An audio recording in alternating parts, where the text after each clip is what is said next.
Last night, second baseman Jace Peterson provided the extra inning heroics in the Braves' walk-off win. Today, it's Game 4 against the Brewers on a beautiful Memorial Day weekend. It's Sunday Braves baseball, and it's coming up next.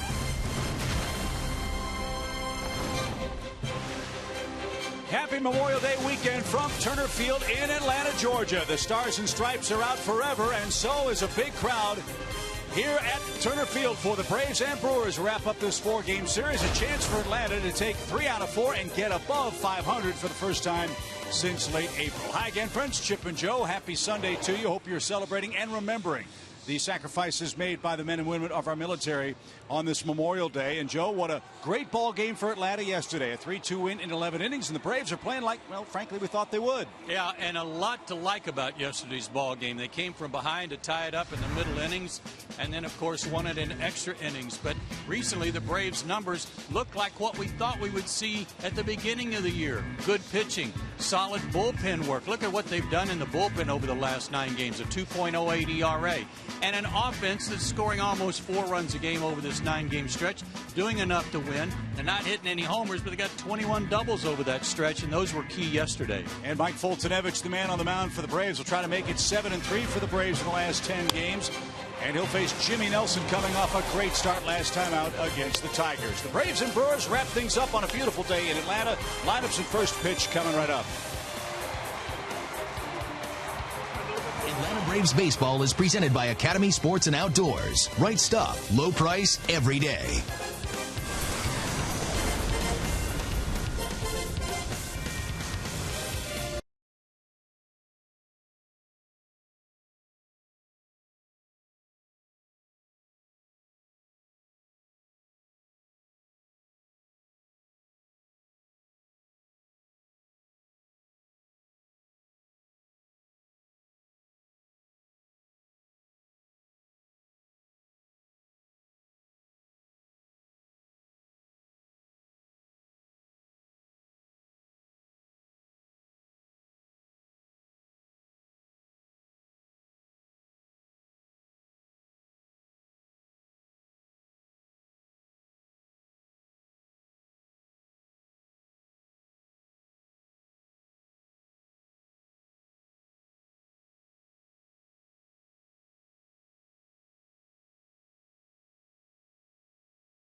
Beautiful afternoon for baseball in Atlanta. Glad to be back with you here at Turner Field for Game 4 between the Braves and the Brewers. Braves fans young and old ready to chop down the Brew Crew and take 3 out of 4 before hitting the road to Los Angeles, San Francisco, and Phoenix, Arizona. Mike Foltynewicz, the man on the mound for the Braves. And his first pitch of the day is in for a strike. Luis Sardinas is the leadoff man, batting first for the first time this year for Milwaukee. And he's quickly down 0-2. Greg Counsell is like Freddie Gonzalez, a ton of different lineups. He's used 44 different lineups this year. And his Academy Sports and Outdoor 9 does not feature Ryan Braun today. Or Aramis Ramirez. And down swinging is Sardinas on a 96-mile-an-hour fastball. Great start for Foltynewicz. I'll say. Folty's 2-1, a 5.32 ERA. This is what he averages out over 9 innings. That's a lot of base runners, a lot of strikeouts too, as we just saw. But he's had to work out of the stretch a lot so far in his first 4 starts. 3 pitches, 3 strikes, and his first strikeout. Here's Gerardo Parra. He's 2 for 10 so far in the series. Parra at 296 for the year. And the ball high.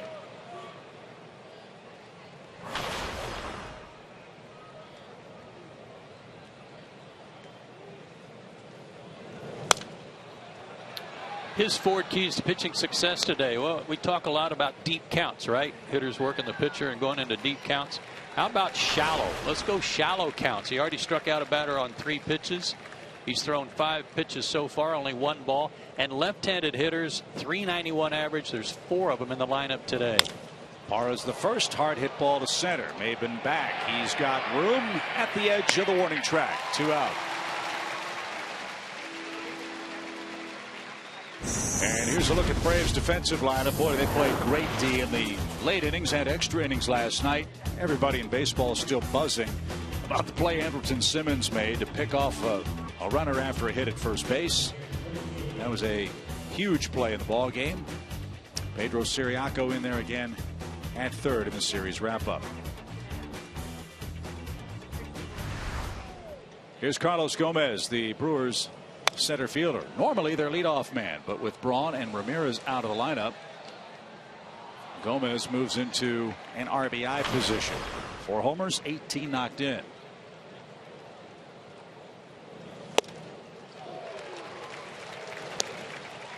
And quickly 0-2. Yeah, and he is bringing it. Getting right after him with fastballs.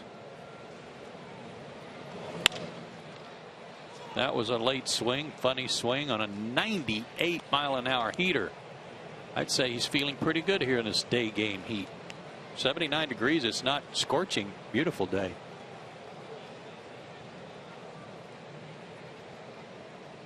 Braves in their home cream uniforms. Love the look. 0-2 pitch. Swing and a miss and a breaking ball. Foltynewicz with a brilliant first inning. 10 pitches, 9 strikes, 2 strikeouts. Here come the Braves. Jimmy Nelson, the Brewers pitcher, on the bump next.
10 pitches, 9 strikes, and a 1-2-3 inning.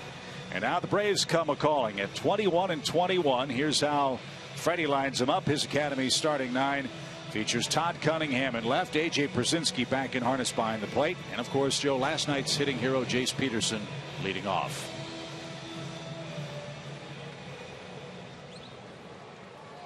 Jimmy Nelson, 9 starts in day games, not as much success as he's had otherwise. Great big guy, 6'6", 245, out of Niceville, Florida. Was a Braves fan all his life and loved John Smoltz. And he's coming off a great start against the Detroit Tigers. 8 innings of 3-hit, 1-run ball. Mid-90s fastball, slider, and a spike curveball that he just developed. He's been a top prospect for the Brewers for quite a while. 10-2 last year at AAA. But in the big leagues, things have been a little tougher for Nelson. He's 4-13 lifetime.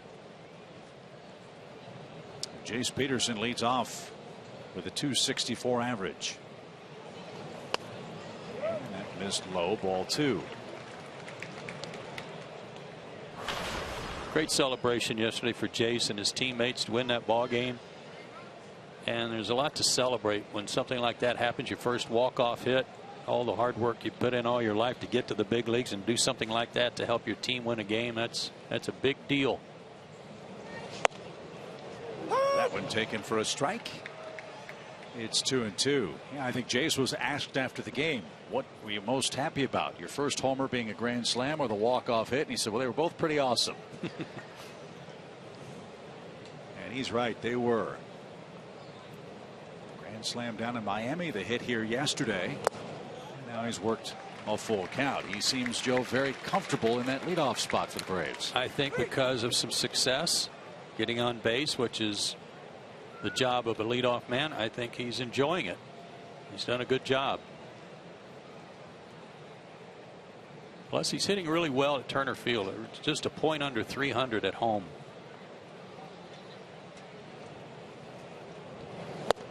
Swing and a miss. Peterson wants to know if it was a strike. The answer was yes. Marvin Hudson has the plate today. And Nelson has a punch out today. There was a change, Joe, in the umpiring crew.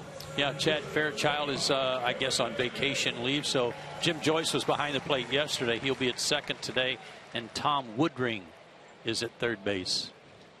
There's Jim Joyce, and there's Tom Woodring. I love watching Jim Joyce call balls and strikes. Just really appreciate how good he is behind the plate. Here's Cameron Maybin. Cameron's got a good run going. He's got an 8-game hitting streak for the Braves, and his average at .255.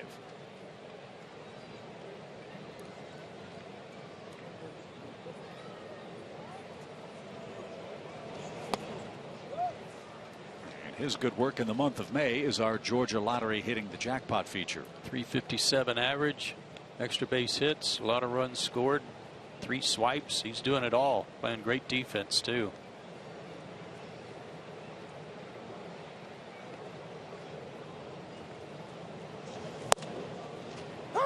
This guy throws hard too, doesn't he? Yeah, he's got a real good fastball, and this spike curveball that some people might call a knuckle curve, where he kind of props up his index finger, has been a nice off-speed addition for him.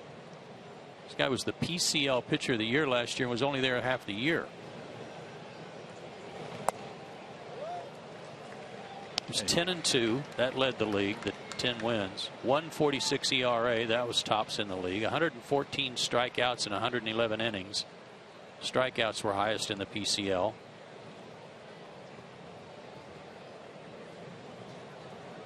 Two balls, 2 strikes. And that moved Maybin off the plate for a full count. 2 deep counts from Jimmy Nelson for the first 2 Braves hitters.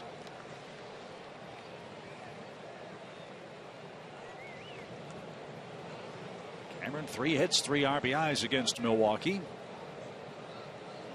He and Peterson have been a nice 1-2 punch in front of Freddie Freeman, and he's aboard with a 1-out walk.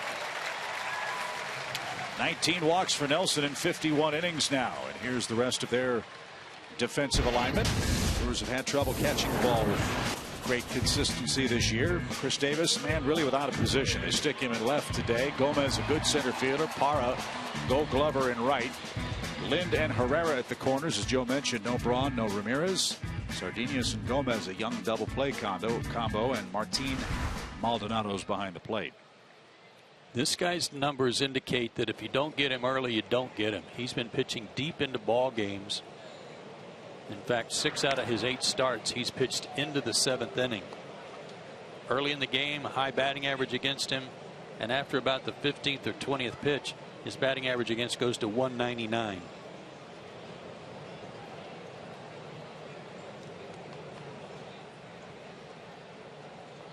He's got a man aboard, Maben. And Freeman pops it up deep short.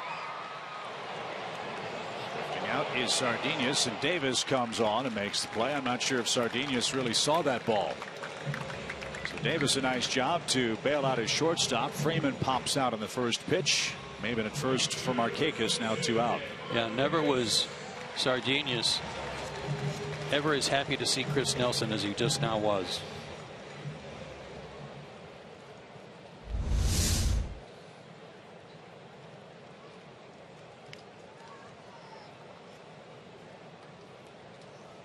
Should have said Chris Davis. It was Chris Davis. And here's Nick Markakis. Nick's got a 4-gamer working, hitting .308.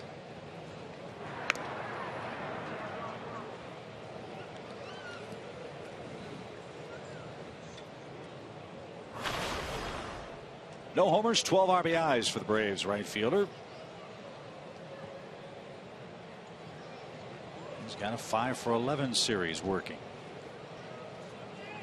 Maybe twitching at first. Not going. And a letter high strike. Cameron's looking for a milestone today. He's sitting on 99 career stolen bases. And we've already seen the arm of Maldonado in this series. He's got a cannon back there, so that'll be a fun matchup. Not going. And Markakis fouled it back, 0-2.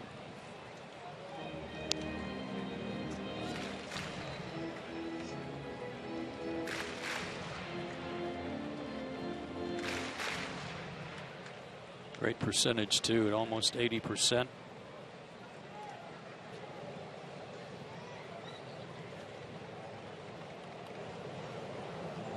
Maldonado getting his signs from the Brewers dugout.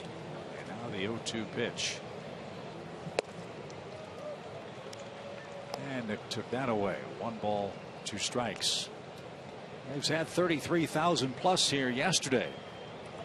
Looks like there might be more than that here today. Perfect day for a ball game. Braves playing good baseball right now. Chance to get to 22-21 if they can win today. Maldonado wanted time and got it.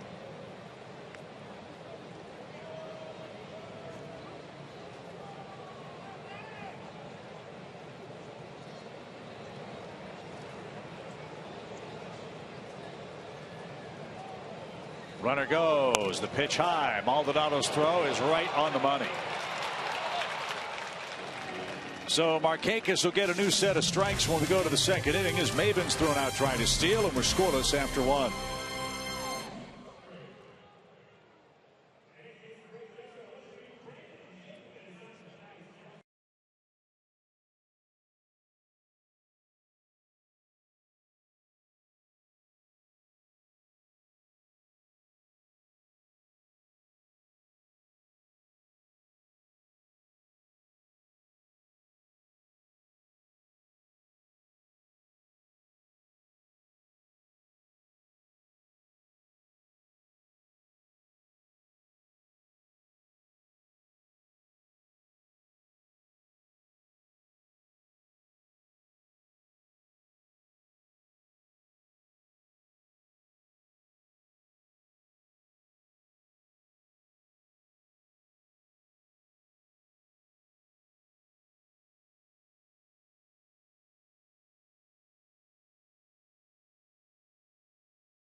good starts.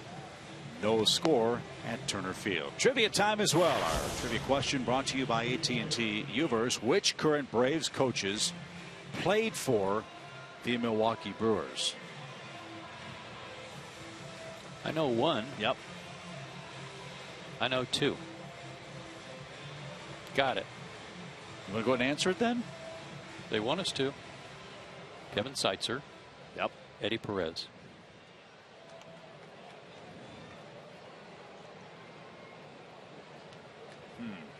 They're going to hold the answer for a while. So we'll see if Joe got it right. Adam Lind leads off the second for Milwaukee. You always like to go on a road trip with a good trivia question. Bang! Right out of the gate. I mean, there was no pause, no hesitation. Knocked it right out of the park, I think. Lind takes ball 3 from Foltynewicz. Lind hit a rocket in the late innings yesterday that the Braves turned into a double play. And a 4-pitch walk puts him aboard to start the second. This is part of the inconsistency that you, I guess you say, you live with and roll with a young pitcher. He was unhittable in the first inning. There's no way anybody could even put the bat on the ball, and then walks the first guy in the next inning on 4 pitches and didn't come close. And not coincidentally, a left-hand hitter, which has been part of Mike's issue. Now he's got Chris Davis, the Brewers left fielder, and he's back on the beam with a strike. Davis, 226, 3 homers, 14 RBIs. 2 hits in his last 22 at bats.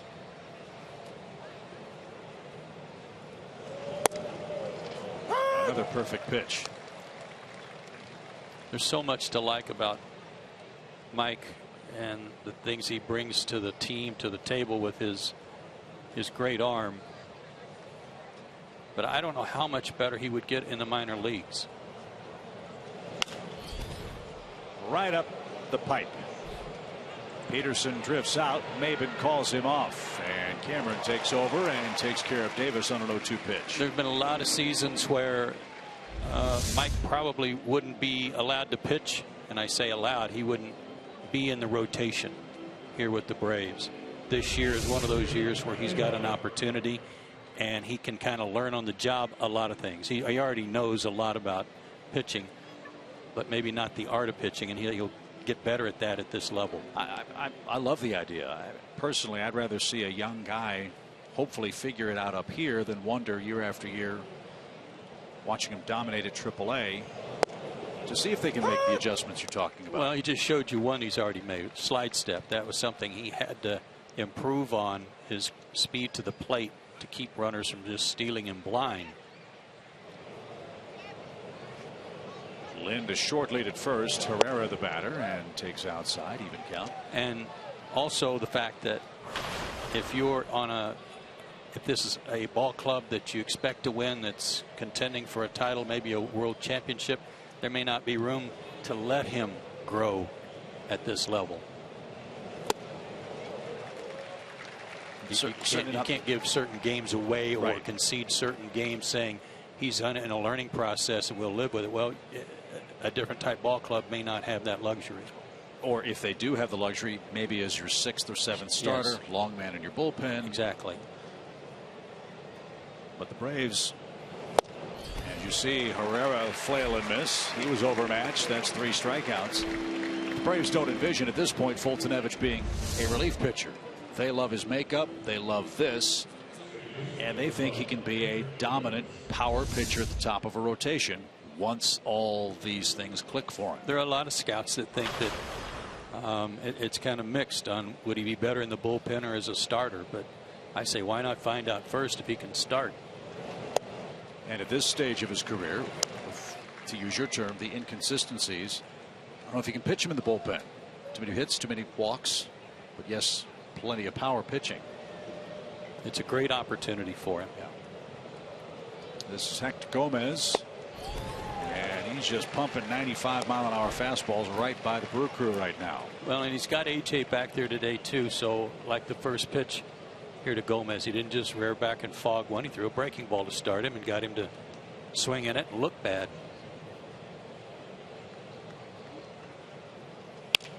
Slowly hit to the left side. Nice pick. The flip to second and plenty of time to force Lind. And Foltynewicz is through the second inning. 3 strikeouts, no runs in Atlanta.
Today, got a treat, got the chance to see this guy back in the cages. Chris Johnson taking BP before today's game. Of course, he's been out with that broken left hand and has been down in Orlando doing rehab. About the last week and a half, he told me he's been able to really start working on his swing again. He had to give that old fracture a chance to heal. And so once that was done, he said about the last week and a half, he's really been able to get back into it. But he said today he felt great. There was no pain. He's off to Gwinnett tomorrow, guys, for a couple of days if all goes well down there. He hopes to rejoin the team on Thursday in San Francisco. Yeah, I talked to him before the game also, Jen, and he was very excited about getting back. He feels very good. As you said, his hand, there's no pain. So that's enough to excite anybody with the prospects of getting back active. Nobody's talked about it, but third base has been the Bermuda's Triangle this year for the Braves. Chris Johnson, Kelly Johnson, and Phil Gosselin, all capable of playing third base. All 3 of those guys have been hurt. Markakis gets another look at Jimmy Nelson. Yeah, that's a very good point, Chip, because Gosselin was just really getting a chance to play on an everyday basis and swinging it great when he got hurt.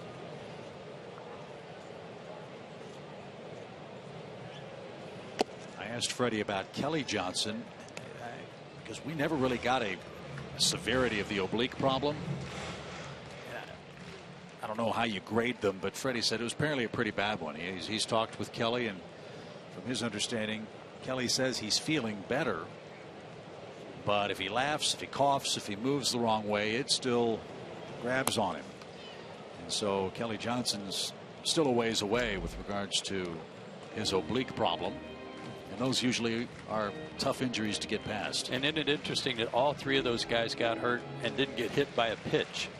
You know, right. One sliding, one diving for a ball, and one on a swing.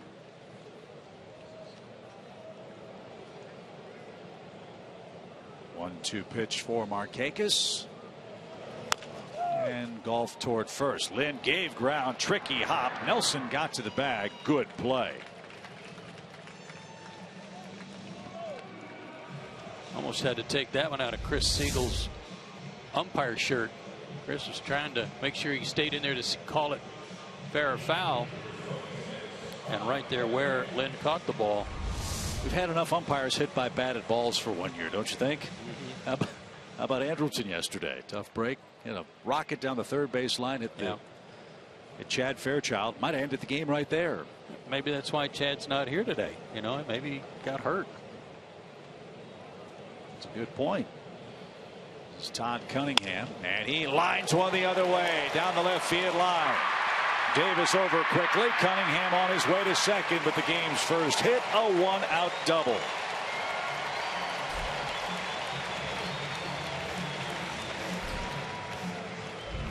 I hate to say, well, that'll get him going again, because he came into the game 9 for 23, but he actually had been 0 for his last 10, so that snaps that. Good piece of hitting. Be nice to get an early run on the board against this guy. As Joe said, the deeper Nelson goes, the tougher he is to hit. Here's Brzezinski. AJ at 293. 3 homers, 16 driven in.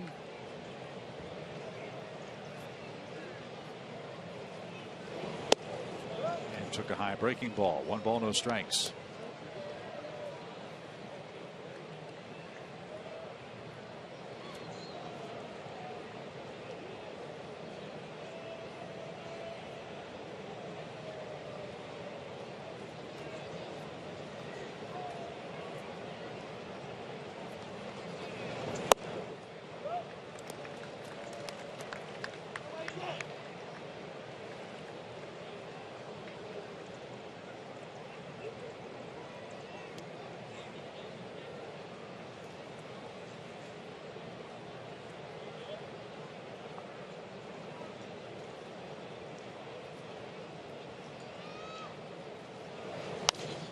Good rip at that ball and fouled off the screen. 2 balls and a strike.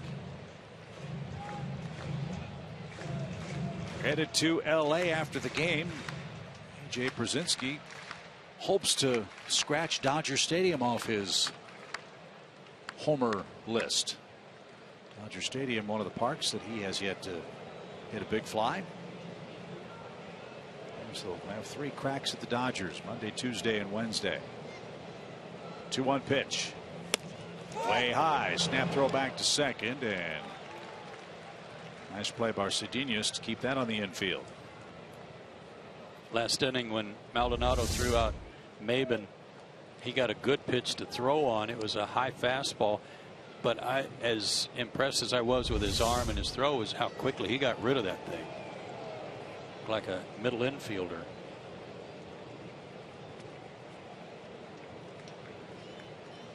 So AJ might see a fastball here. 3 balls and a strike.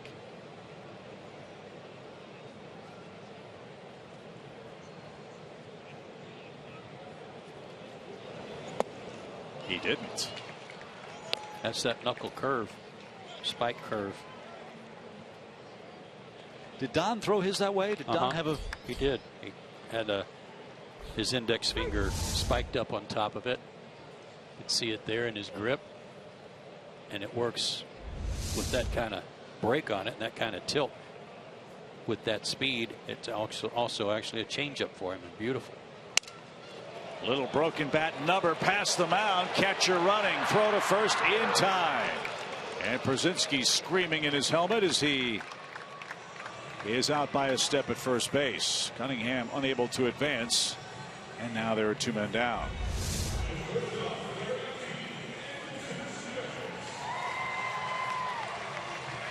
Nice play there by Herrera.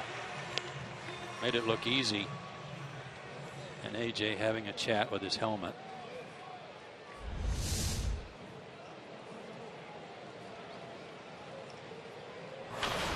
Andrelton Simmons.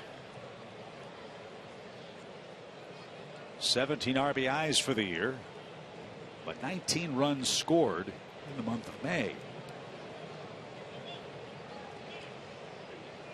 His average at 245. Brewers have held him down in the series. Andrelton just 1 hit in 13 at bats.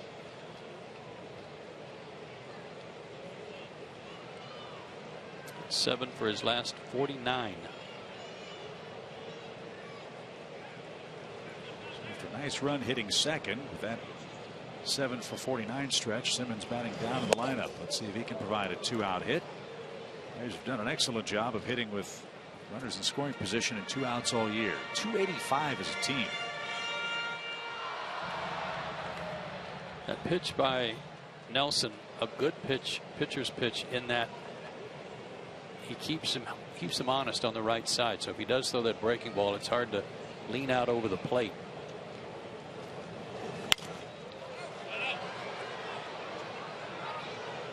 Back toward us. 2 balls and a strike. Braves have 192 RBIs as a club this year. 57 of them have come with 2 outs. That's a great quality.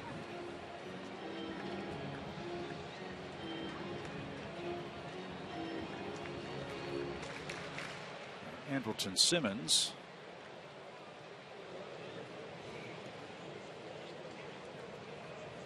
He's hitting .205 with runners in scoring position this year.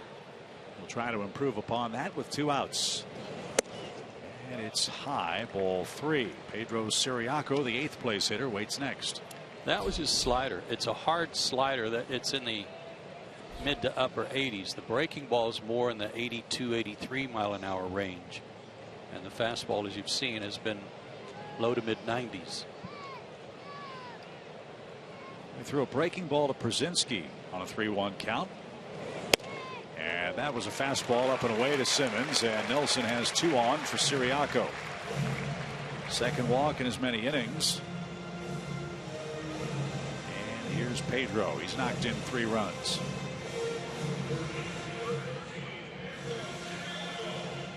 Mr. Ciriaco's made the most of his at-bats. Been terrific as a pinch hitter for the Braves this year. 2 for 6. One of those hits a homer.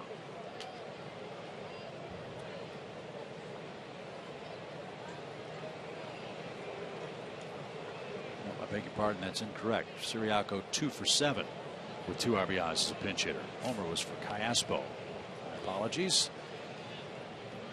2 on, 2 down. No score. Home second. And Nelson got a high strike. Well, I know this. If he gets a base hit here, I'm going to vote for Pedro. And we had tots for breakfast. I mean, what else is it? All just sort of ties together. I've still got some in my pocket.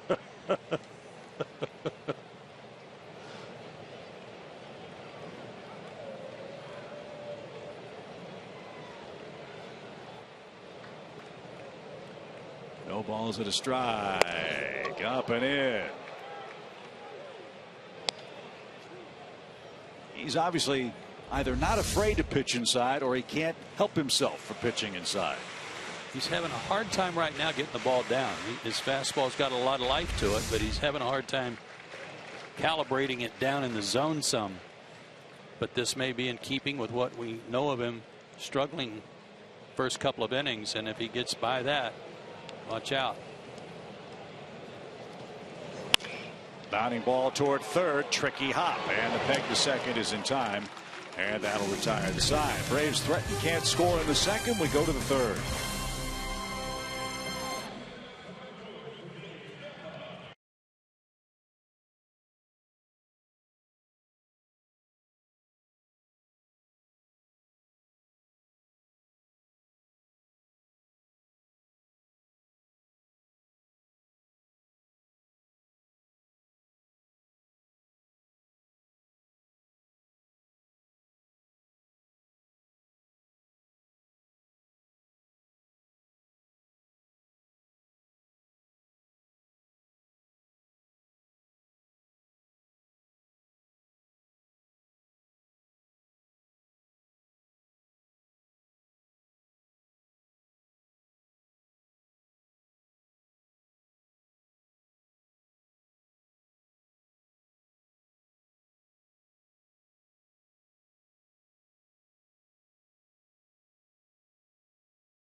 Brewers. A standout high school football player from Texas, Jeremy Border played 4 years at McMurray College before enlisting in the Army. Displaying the same leadership and hard work as he did on the field, he earned his Green Beret while serving as a Special Forces weapons sergeant. But in 2012, Jeremy was killed in action while defending his fellow soldiers in Afghanistan. Fox Sports honors Staff Sergeant Jeremy Border. Really appreciate Fox Sports showing us those profiles. I think it serves all of us well to remember what this holiday weekend's really all about. Yes, it's friends and families and picnics and cookouts, but honoring those who are here and remembering those who aren't. Yeah, that's a very sobering reminder right there. So we head to the third inning with Martin Maldonado, the Brewers catcher, then Nelson, the pitcher. Got their pitcher hitting ninth for the first time in a week. And back to the top will go and Luis Sardinas. No score. Brewers without a hit. 3 strikeouts and a walk for Foltynewicz in his first 2 innings so far today.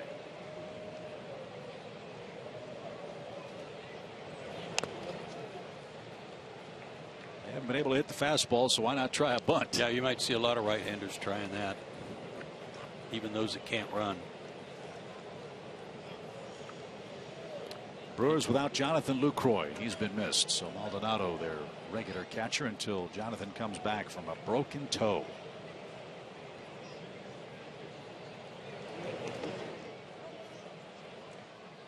Already very economical for Foltynewicz by comparison to other starts. 27 pitches, 20 strikes. He was 9 out of 10 in the first inning with a couple of strikeouts. 1-2 pitch. Didn't get the corner.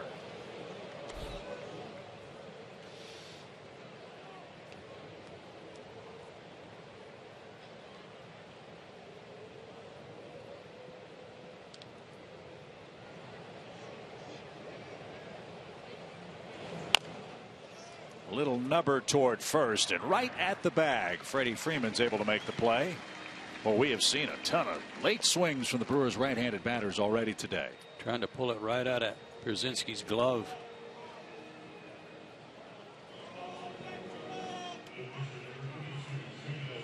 And here's Jimmy Nelson. He said John Smoltz was his favorite. Smoltz and Maddox, but he loved the Braves out of Niceville, Florida. 2nd round pick out of University of Alabama. Well, he swings the bat pretty darn well, at least on that pitch. And Nelson has the first Milwaukee hit. His 2nd of the year. Neither one of these pitchers has faced the opponent before, so there's no history of anybody. Nice swing right there. Well, since Tom's not here, I'll just go ahead and say it. He's an athlete. Okay. That ought to cover it for the rest of the day. Exactly. Got our quota in. Here's Sardinas. He struck out to start the ball game. And a little tapper toward short. Simmons will go to second for 1. And Sardinas with good speed beats the wrap at first base. Hey, Jace Peterson did a little different bit of footwork around the second base bag that time. Did he straddle it? Sort of used the base as protection with the pitcher charging in at second base. Well, I know he's working real hard on trying to change his habits so that he's not so predictable.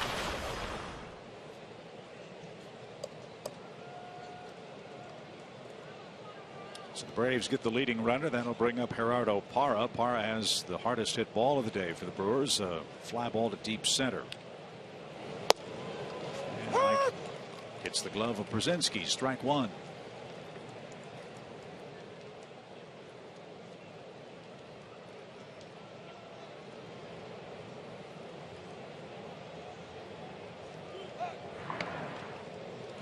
That pickoff throw took off Freddie Freeman's glove at first base. I don't think I've ever seen that. That's how hard he throws everything. Line drive to left. Cunningham, good jump. And goodbye Gerardo Parra in the third inning. No runs, a hit, a man left. Foltynewicz leads off in a scoreless game next.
Of yesterday's game, due up second this inning, that was Jace Peterson in the 11th. Coming through with the hit, and look at the emotion. You gotta love it. Jace told me today that was the football mentality coming out a little bit. A lot of emotion from him. Said it was awesome to celebrate with his teammates, and that brings us to our lows and never stop improving, because that's exactly what Jace has been doing. Look at that improvement through the first few games of the season, and then since April 25th, his average has gone up. Multi-hit games, RBI. He's been bringing it with his bat. And Chip Joe, as you guys were just talking about, doing some work in the field as well. Yeah, all of that's just getting better and better, Jen. And I especially like the on-base percentage and the RBIs. He's driving in runs as he did yesterday. He's up to 18 overall and 16 during that stretch you just pointed out. Good stuff. Let's see if Jace will have a chance to hit with a man aboard here. His pitcher, Mike Foltynewicz, gets things started in the third. There's 2 hits combined so far as Nelson and Folty are dealing on a beautiful Sunday. Pitch is high, ball 1. Mike's got a hit. He's also got 3 RBIs.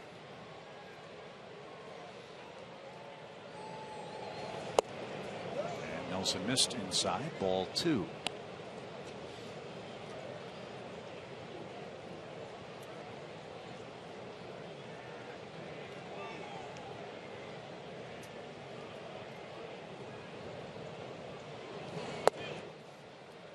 Same place. He keeps missing up and into right-handers. The off walk to the pitcher would be nice.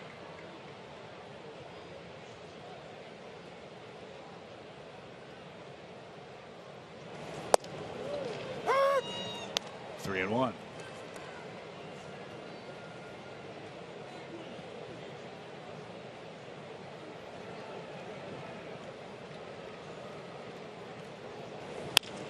Right back where it came from, and both pitchers have a base hit today. Foltynewicz also with his second hit of the season. Tell you what, he's been impressive. That was a fastball, 92, 93, kind of coming in on him. Got the barrel to it. Well done. And that was a smart decision by Nelson. Reaction, try to reach for that ball with a bare hand, and then whoop, that's the moneymaker. I'm going to let that one sail into center field. So Here's a good start. Leadoff man on for the Braves for the first time today, and Jace Peterson's the hitter.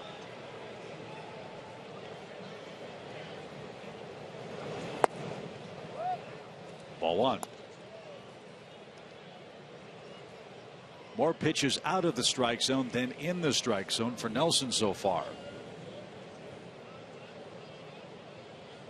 He's walked 2 men.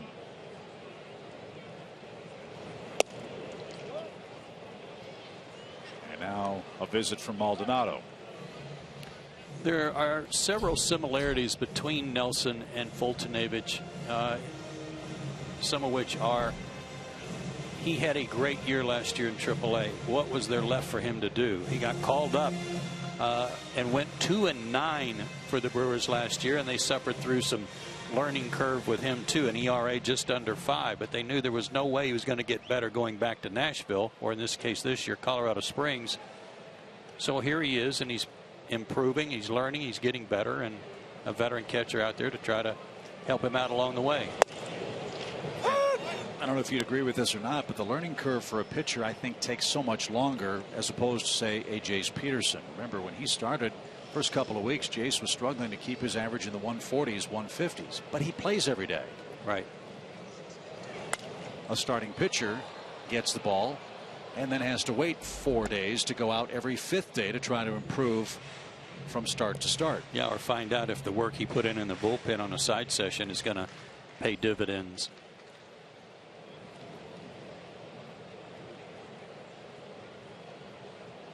Two balls, 2 strikes for Peterson. And Jace bounces one up the middle. That's going to scoot through for a hit. Back-to-back singles up the middle for Atlanta, and the Braves are in business with Cameron Maybin coming up. And I think power pitchers are slower to develop and learn those things and get more consistent than those finesse sinker slider type guys who typically have a little better command. Well, that was definitely a seeing eye hit for Jace. 4th hit of the series.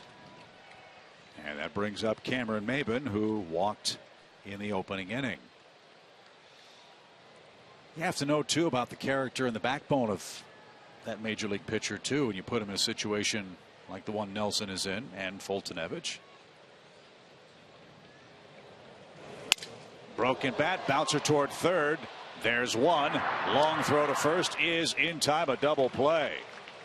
Nice decision by Herrera at third base. Couple of steps to his right, stepped on the bag and threw across to double up Maybin. The barrel of the bat ended up in the stands. Yeah, I'm hopeful that it landed in an aisleway.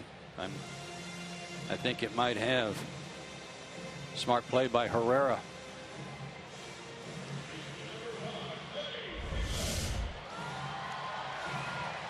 So Maybin's doubled up. Peterson in scoring position for Freddie Freeman, and that backbone issue. Remember, Tom Glavine, John Smoltz pitched here in Atlanta on some teams that weren't particularly successful. They weren't good, let's be honest, and they really took their lumps their first couple of years in the big leagues. But when they figured it out very quickly. And both are Hall of Famers. Well, that's about the 4th trip already by Maldonado to the mound. We're in the 3rd inning, and Marvin Hudson went out to speed things along.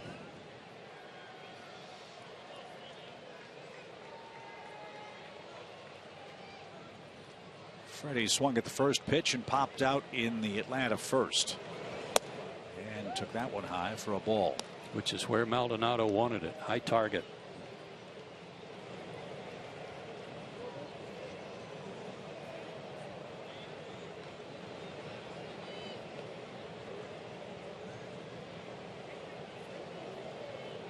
Nelson wants a reset. He'll get one. 1 ball, no strikes.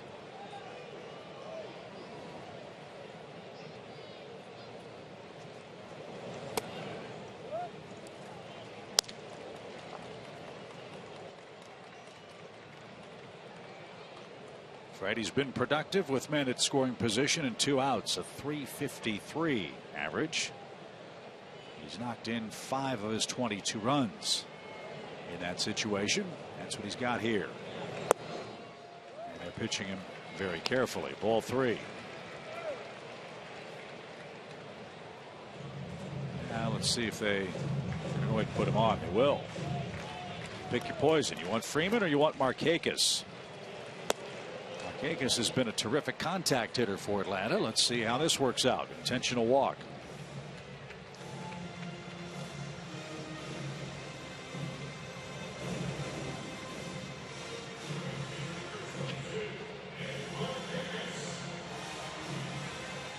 Every team has a meeting before a series with a team that they don't see very much of. In this case, this 4-game series between the Brewers and Braves. And I'm sure that one of the discussions was that we don't want to let Freddie Freeman beat us.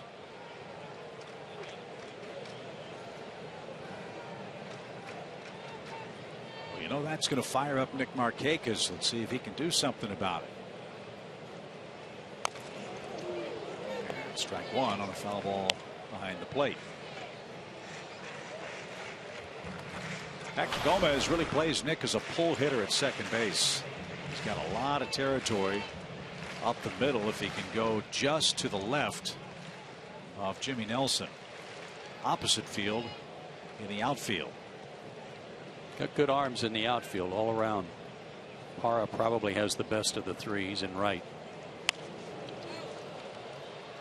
Nick got jammed. 0-2. He's getting in on some guys' hands big time. That was 94. Remember last inning, AJ was yelling at himself going down the line for that broken bat. Hard to even call it a flare between the mound and short. We'll call it a woo. Yeah. He also broke Maben's bat. That turned into a double play. Changed the inning. 0-2 pitch. Breaking ball. Hard slider. Takes care of Markakis. The pitch around Freddie Freeman works out to the Brewers' advantage. We go to the 4th.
Newbies, Joe, are T-Mobile game changers. Everybody's contributing. That's what's a nice thing. And Cameron Maben, who was platooning a little bit at the beginning, has pretty much nailed down the center field job. He's leading the team in stolen bases. You see Markakis' numbers. And Brandon Kenneth, who actually was up and then back down to Gwinnett, has come back strong again and just 2 hits allowed. I'd say that's doing pretty good too. Foltynewicz, little bouncing ball off the bat of Carlos Gomez. Peterson charged and got him by a quarter step. Bang, bang play at first. Jace got his man. 1 man down. Craig Counsell to the top step. Might be challenging the call at first. Let us see on replay. Nice play by Peterson. Got him.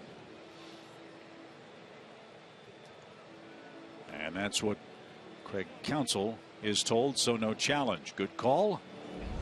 Mr. Siegel got it right. And here's Adam Lind.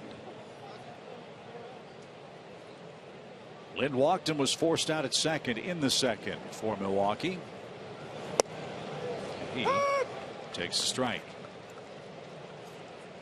Lind's a former Toronto Blue Jay.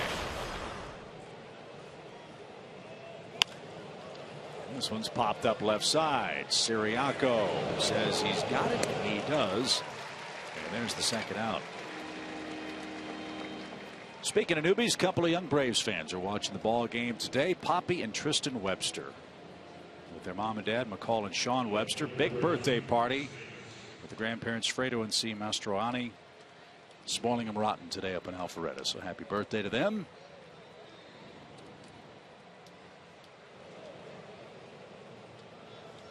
As Foltynewicz keeps pumping in strikes. 36 pitches, only 8 balls. And he's 12 out of 14 with strike 1 today. Well, that makes a difference.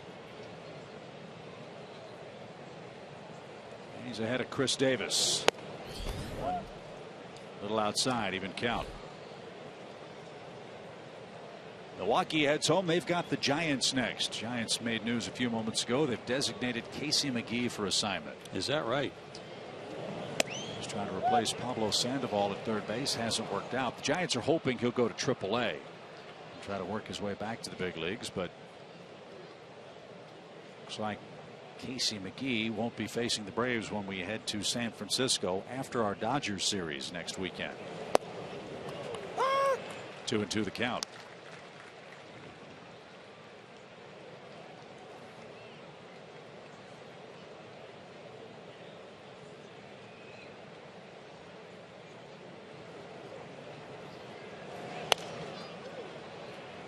Screen, still a 2-2 count.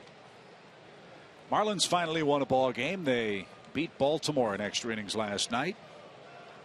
Took them 13 innings to win 1-0. And they're winning again today, 4-zip at Marlins Park. And a high fly to right. Markakis retreats, still going back, still going back. A step shy of the wall makes the play. That ball was mashed. The wind blowing toward left. Davis hit it to right. That might have saved Mike Foltynewicz. Patriotic crowd at Turner Field in Atlanta, but the offenses are red, white, and blue. No score after 3.5.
Our pitchers duel continues into the home fourth. Brewers nothing, Braves nothing.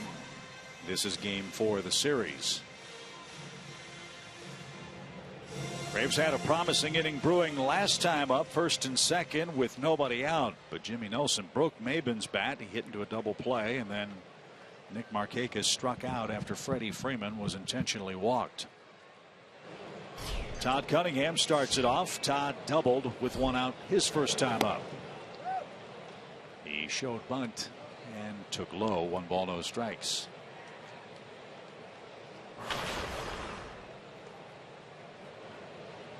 Braves are playing good ball. They've won 6 of their last 9 games.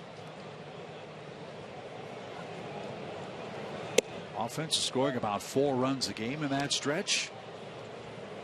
Braves starters are pitching deeper into games, and more importantly, the bullpen, which had really had a rough go for about 3 weeks at the end of April and into the first 2 weeks of May, is pitching a whole lot better. 2.08 ERA over the last 10.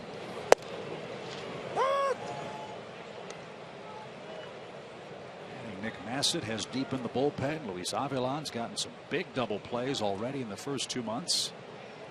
Johnson and Grilly have done their thing in the 8th and 9th. Good breaking ball evens the count. It's 2-2.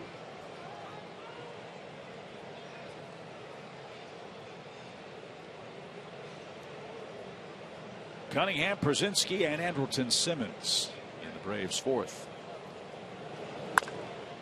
And the bouncing ball foul.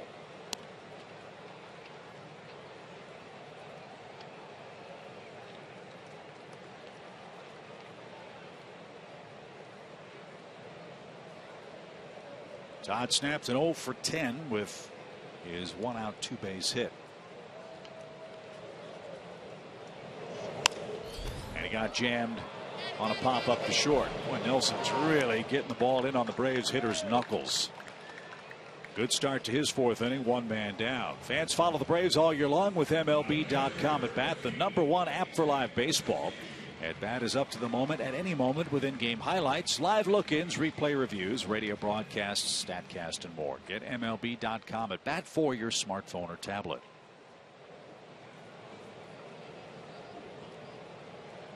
A.J. Przinsky bats. And a roller foul. Well, as his old broadcaster Hawk Harrelson would have said, a little duck snort was hit by Przinsky beyond the pitcher's mound that Elian Herrera grabbed and gunned him out to first in the 2nd inning. Again, he too badly jammed by Nelson. He's coming off his best start of the year against the Tigers. He's got a good fastball. 0-2.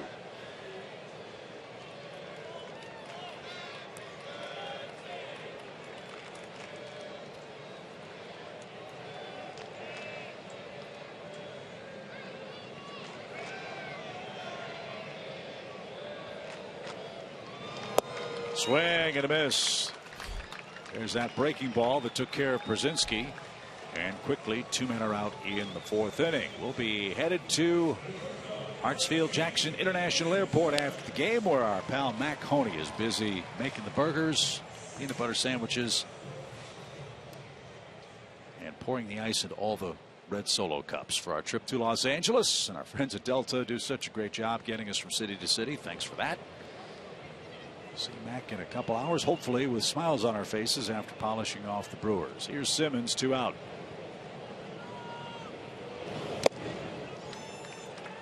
Nothing in 1. 3 strikeouts for Nelson today to go along with 3 walks. Struck out 5, walked 4 in 8 innings against the Tigers. Still threw just 108 pitches against Detroit. And a high fly ball hammered down the left field line. Could he keep it fair? He could not.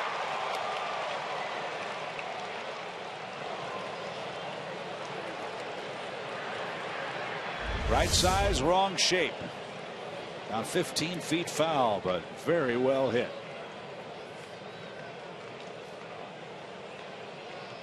And quickly 0-2.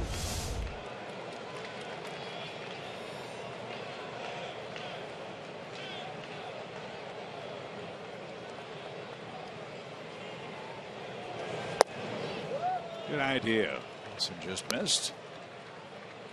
1 ball, 2 strikes.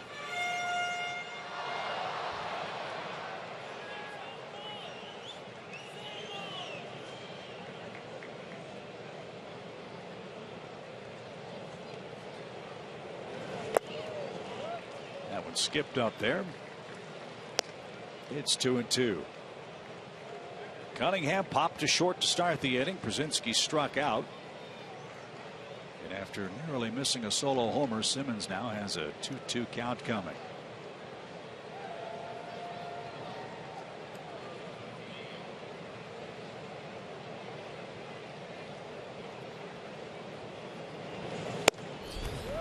You can see how excited and why the Brewers are excited about this guy. The way the ball comes out of his hand, so nice and easy.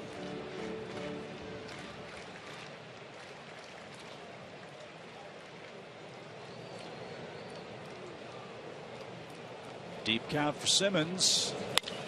And a shot toward Davison left. Chris is there to retire the side. 3 up, 3 down as we head to the 5th, still scoreless.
Monday.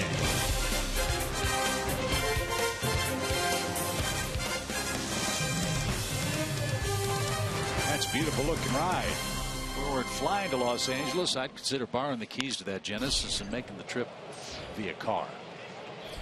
As Elian Herrera skies the first one to center. There's out number 1. They are beautiful and pretty inside.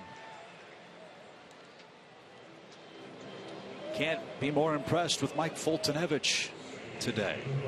Very efficient, getting ahead, lots of strikes, not trying to overpower the baseball, it seems, Joe. I mean, yeah. He's just dealing. Well, he's had several pitches, fastballs in the 92, 93 range that have been strikes, kind of like to get ahead in the count.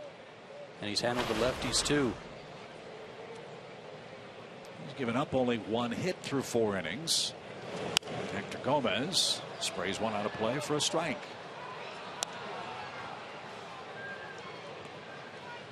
And the same accolades you were giving Jimmy Nelson and the Brewers are the same things that the Braves are saying about Mike Foltynewicz. Incredibly high upside with this kid. And it's fun watching him go to work every 5th day. You really don't know what you're going to get, which is part of the excitement. But when you see these flashes of excellence, you really get excited. Well, he's Drew just looked it up. He's averaging right at 18 pitches per inning coming into this start. Today, innings 1 through 4, 10, 14, 9, and 9. Not many good swings against him. And a 2-2 pitch for Hector Gomez. Struck him out. That ball exploded down and into the right-hand hitter. That was at 96 miles per hour. 2 out. See, when you can reach back and pull that 96 to 98 out. He's popped 98 once today. That's amazing. I'd love to see that replay again. Did you see Pierzynski's glove hand? I did. How he caught that ball, how much recoil there was in his left hand. And it's because it was moving so hard in.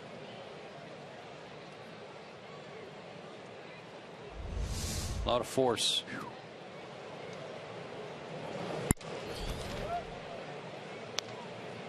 That's why even the guys that play Major League Baseball and struggle to hit 200, I tip my cap to them. I don't know how they do that. It's just amazing. That ball hammered to left from Martin Maldonado, and it's a 1-2 count. Yeah, he got a gift there. He got a breaking ball that didn't have a whole lot going.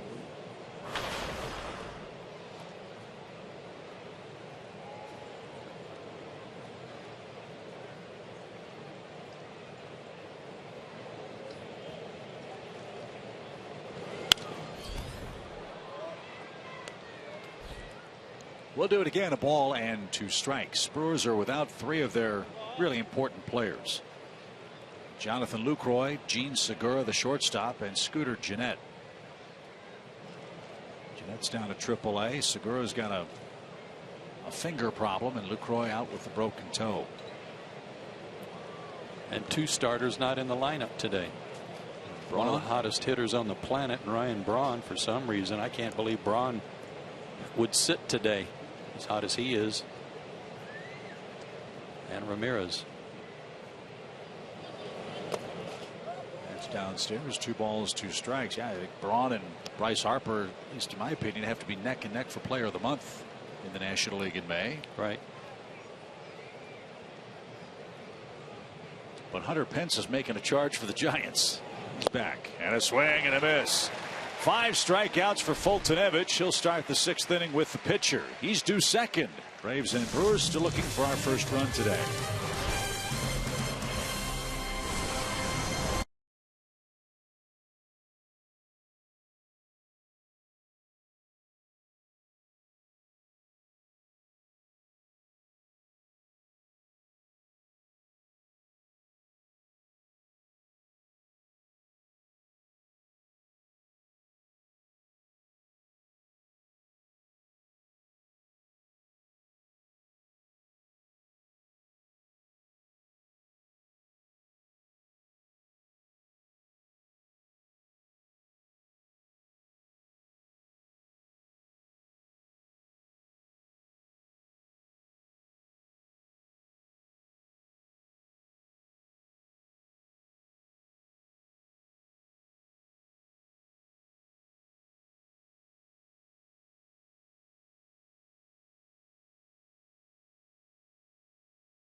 Trivia question earlier today. I mean, Joe was sitting fastball, and I mean, he knocked it out of the ballpark, over the fence, onto Lansdowne Street.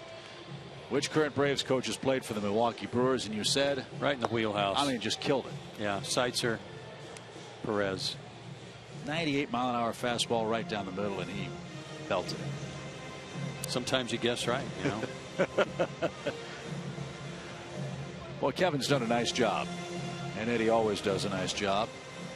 But this is maybe the most dramatic offensive philosophical turnaround that I can remember with the Braves, as far as the strikeouts are concerned. To go from a power-laden ball club that struck out a lot to changing that overnight to one that makes consistent contact, and to cut strikeouts by 100 from one point in last year's season to the same exact point this year, I think is incredible. They're playing good baseball.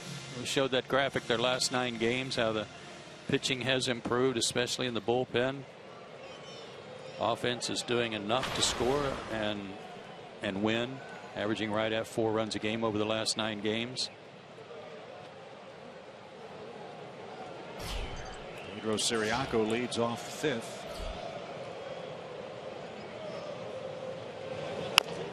And a little nubber hit toward 3rd. Herrera's got it with a bare hand and got Ciriaco for out number 1. This has been a really odd series, hasn't it? Yeah. Braves blew them out on Thursday. The Brewers blew out the Braves on Friday. Yesterday was an extra inning game, and today we're scoreless.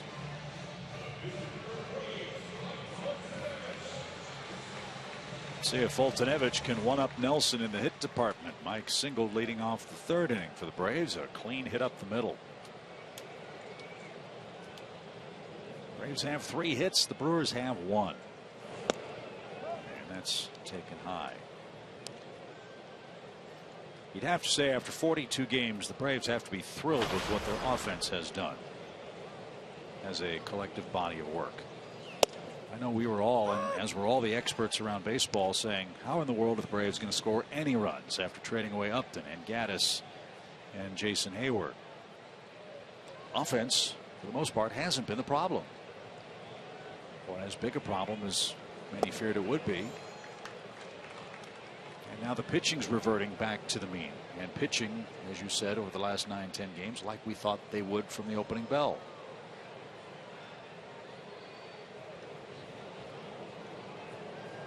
One ball, 2 strikes. And Folty's down swinging. And that's out number 2. 4th strikeout for Jimmy Nelson. He's getting that breaking ball where he wants it now. He wasn't able to do that early on, but it's all of a sudden another out pitch for him. And as you said, this is where he starts to get tough. If you don't get him early, you might not get him at all.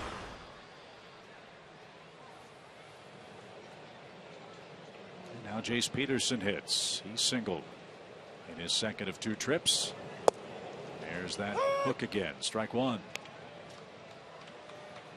He threw at the first pitch to Ciriaco too.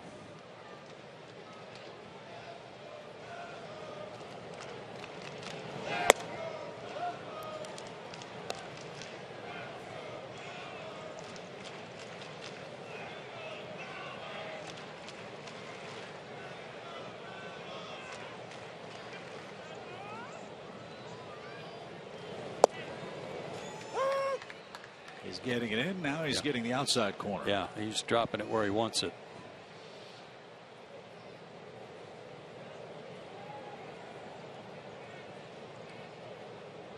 One ball, 2 strikes. Base is empty. And Peterson drives one toward right. Parra, though, is going to measure that one up and retire the side. Off we go to the 6th inning. Pitcher spot due first for the Brewers.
Nelson and Folty have not disappointed.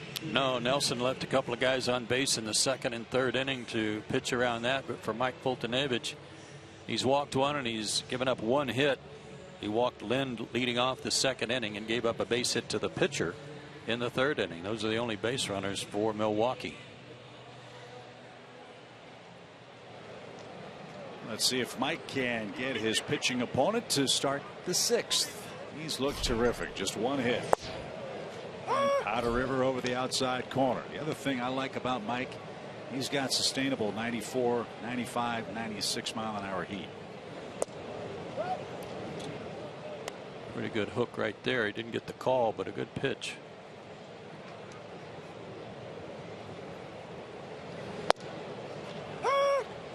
'94 on the corner. 1 ball, 2 strikes.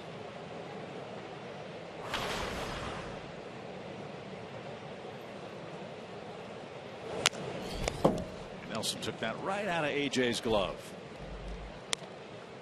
Keeps the at bat alive. It's 1-2. And he hit a decent fastball for the base hit his first time up. 92, I think it was.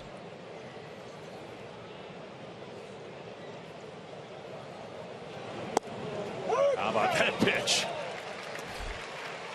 84 mile an hour breaking ball retires Jimmy Nelson.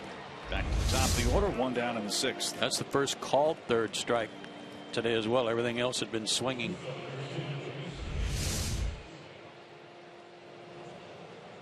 So here's Sardinius. He is struck out and bounced into a force play. First time he's batted leadoff with Milwaukee. And he takes a strike.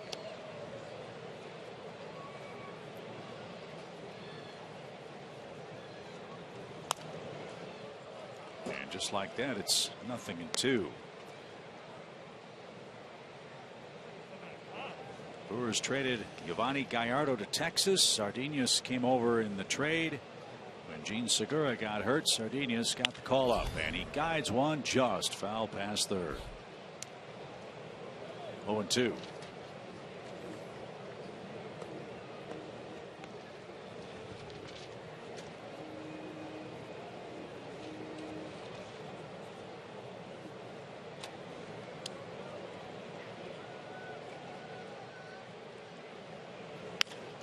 Popped him up. Who wants it? Simmons gives way to Cunningham. Todd's got it in foul ground.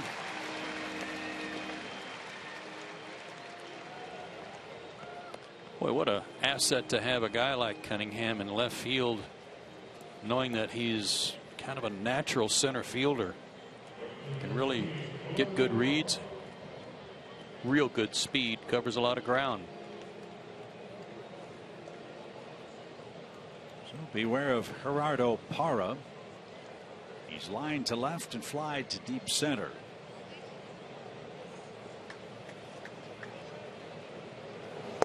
Steve, right one.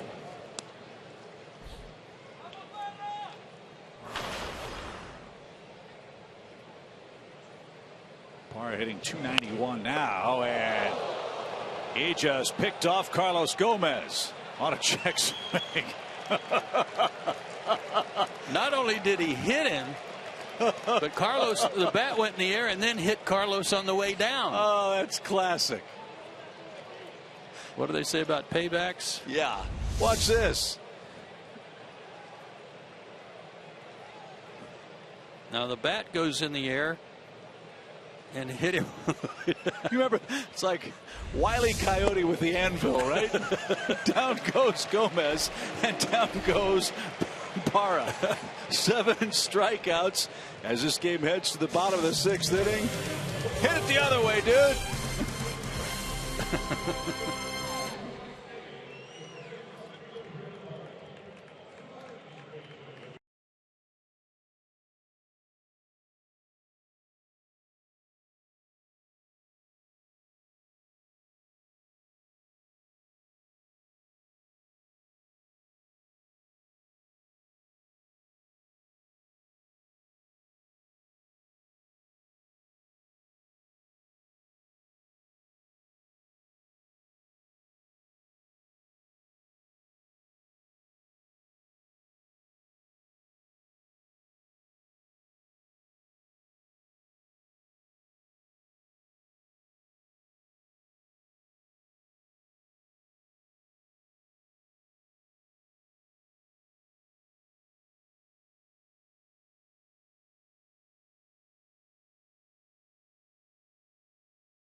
Foltynewicz, my hero. And that young man in uniform is Petty Officer Second Class Benjamin Witherspoon from Loganville, Georgia, our Budweiser hometown hero on Memorial Day. And as is the case on every one of the honorees at Turner Field, a great greeting going up that walkway from all the Braves fans, showing their appreciation. What a beautiful family. So we salute Petty Officer Witherspoon and all the veterans in attendance, and those of you all across Braves country today. Thank you so much for your service. And look at that. What a fantastic shot.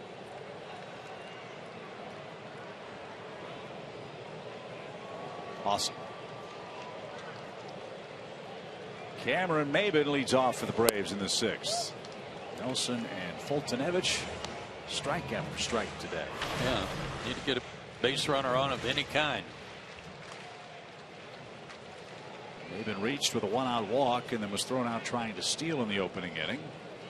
He also had a broken bat double play ball. Good rip at that one. 2 balls and a strike. Really happy for Cameron. You know, he came over from San Diego. He's been a well-traveled player. Marlins, the Tigers, Padres, now the Braves. And it seems like something's clicked since putting on a Braves uniform. Well, and I patted him on the back the other day and told him what a good job he was doing. And he said, man, just a lot of hard work.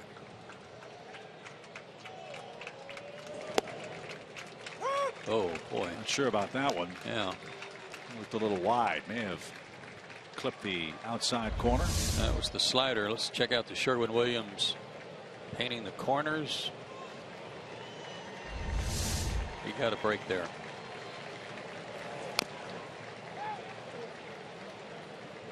And he buries one over the inner half, and Maybin could do nothing but foul it off. 2 balls, 2 strikes.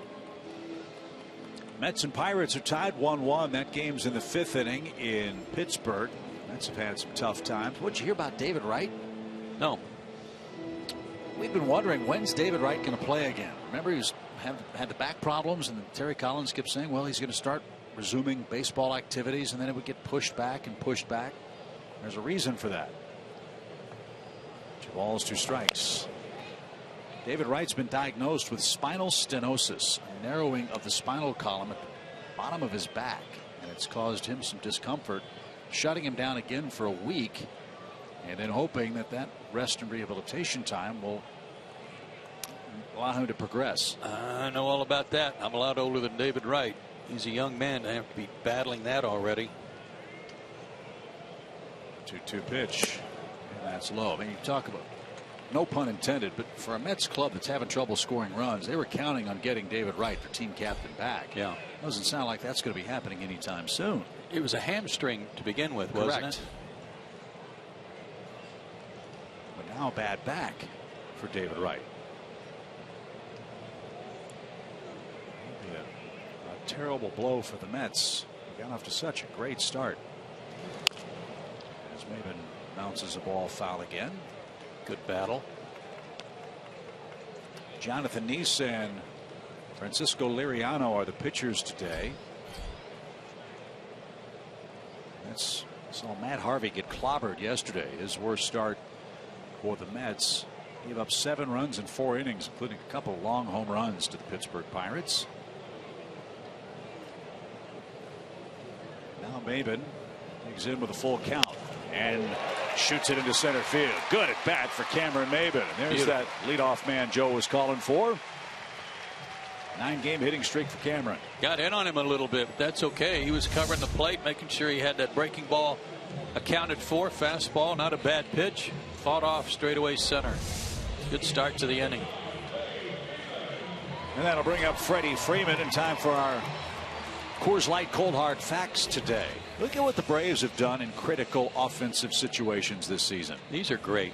First pitch swings, second in the league. Scoring position, we've been telling you about that since day 1 of the season, and bases loaded. Look at 366. Cameron Maybin at the top of the list on that one. What is he now, like 4 for 7, 5 for 8, something like that? Maybin.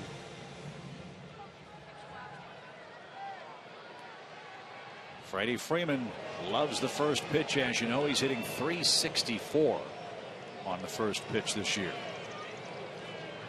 And a low throw gets away from Lynn. That'll bounce to the tarp and into the stands. That's a shame. With Maybin's speed, he might have been able to make third on the play. But as it stands now, the throwing error has him in scoring position with nobody out. And if you've been with us throughout this series, you know that we've talked about one of the areas for Milwaukee that's really been plaguing them has been defense. Bad throw. Lynn kind of olayed this a little bit. It was a short hop, to be sure, and I know that Nelson fired it over there, but he's kind of stuck his glove out there hoping it'd find it. That's the 38th error this year for the Brewers. And Freeman took a high breaking ball. Strike one. Get him over. If you drive him in the process, all the better, but get him over. This guy's been really tough. Only one team in baseball has made more errors than Milwaukee, and that's the Oakland A's. High and tight. Oakland's committed 46 errors in their first 45 games. Standing Freddie up a little bit, keep him off the plate. Maybe something off speed to follow. No, backed it up.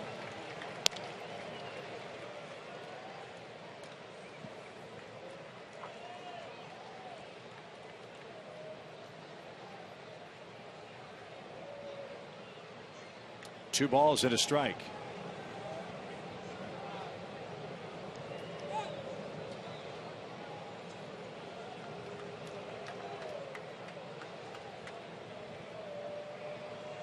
Just something he can play pepper with the right side of the infield. I mean, they put the shift on him expecting him to pull the ball. Now they can't with a runner at second.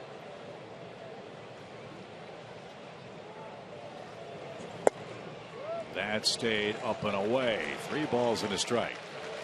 When Freddie's going good, it's a dangerous proposition to pitch him away. You want to pitch him away, to your point, because he's trying to pull the ball. But when Freddie's really going, he can shoot the ball to the left center field gap on that outer pitch. Sure can. Now he's in the driver's seat. 3 balls and a strike. And a missed inside. Freeman takes a walk.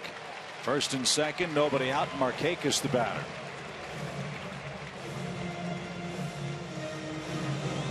Fourth walk for Nelson. He had 4 walks in 8 innings last time out against the Tigers.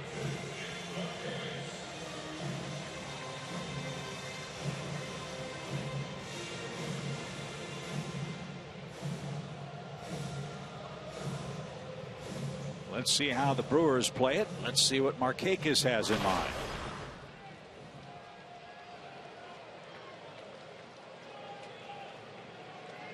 Nick has bounced out to first and has struck out. Good speed at second. Brewers looking for a ground ball.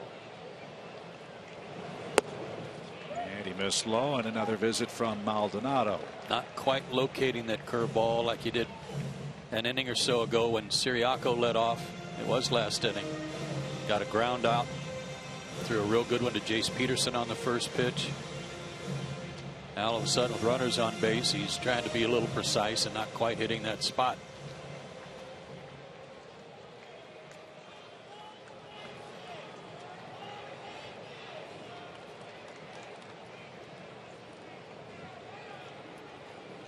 Big gap in right center for Nick if he can pull one. And that went a little high. 2 balls, no strikes.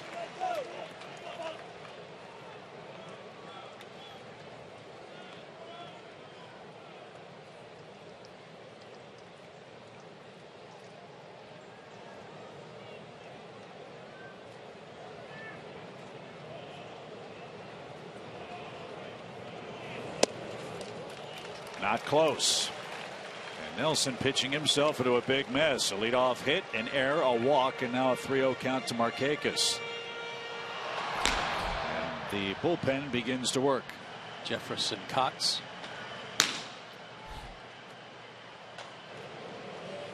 Jeffer's a hard sinker baller. Looked good yesterday. That went in for a strike. Will Smith pitched here yesterday too. Boy, did he recover nicely. Smith, of course, the focus of all the excitement on Friday night, or Thursday night, I beg your pardon. 3 balls and a strike. And ball 4. They're loaded with nobody out. Best chance of the day for either club. 5 walks, nobody out.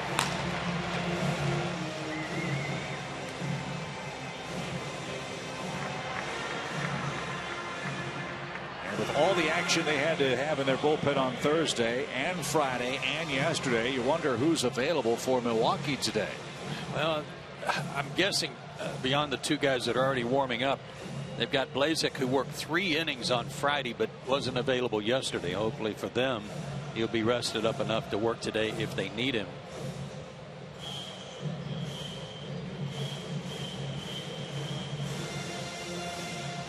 So Rick Kranitz breaks up the meeting. It's funny watching Adam Lind as Marvin Hudson made his way to the mound. Lind was kind of brushing him aside with his left hand, saying, "Go, hey, give a few more minutes to talk it over." Marvin had none of that. Broke it up. It's a hot day down there. He looked like a bowling ball going out there and knocking all the pins down. Corners are in. Middle infielders would concede a run for a chance at a double play. Grounded foul towards the Braves dugout by Todd Cunningham. 0-1. Hit that one right at Chris Johnson. Stay out of the way, Chris. Well, the Braves have done great work with the bases loaded this year. 15 hits in 41 at bats, a .366 team batting average. So that goes back to the Kevin Seitzer hitting philosophy, one that Johnny Gomes taught us about, or told us about. Don't worry about knocking them all in. Get that guy in at third. Yeah. Let the next guy get in the guy from third. Let's see if Todd can do that with a 1-1 count. Not with that pitch, and it was nasty. 1-2.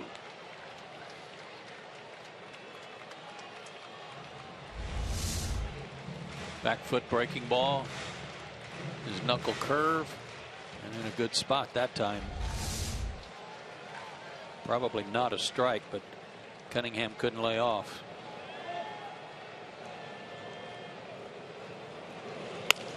Little number hit toward the shortstop. The catch made there for the out. That was some excellent base running by Freddie Freeman.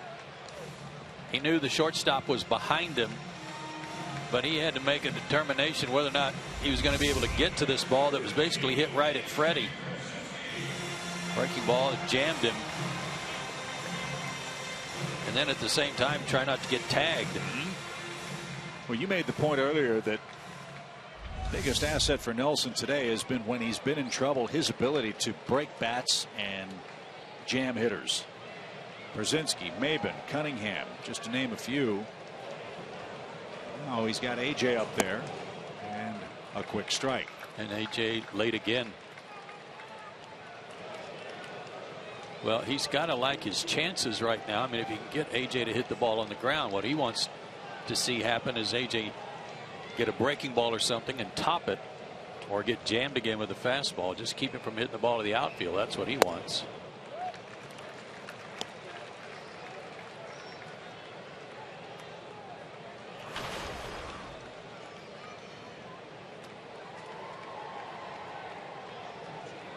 One ball, one strike for AJ Brzezinski. Oh, he got the breaking ball, and he wants that one back. Well, he was looking for it. He stayed back looking for it, got it, missed it. Because it was up. It was not a good one. Crowd trying to cheer on Brzezinski. Bases loaded, 1 out, 1 ball, 2 strikes. Hot shot off the second baseman's glove. Out there, safe there, and the Braves lead. A diving try by Gomez at second. It tipped off his glove. Everybody had to hold up for a moment. Maben scored. Pierzynski busted down the line. No double play, and the Braves break through on an infield shot. Well, Jimmy Nelson is upset with his shortstop, and it's because you can see Freddie Freeman was standing right there at the bag. They could have gone to third and gotten Freddie easily. He was not going to have a play on AJ because AJ was hustling down the line after the crack of the bat. And as you can see, that wasn't even close, but Nelson was kind of yelling at Sardinhas like, hey, you had a play at third. In fact, he was using his glove to motion over there. So there's a break. The youthful Brewers infield caught up in the moment. The Braves have scored the first run of the game. That was a real break.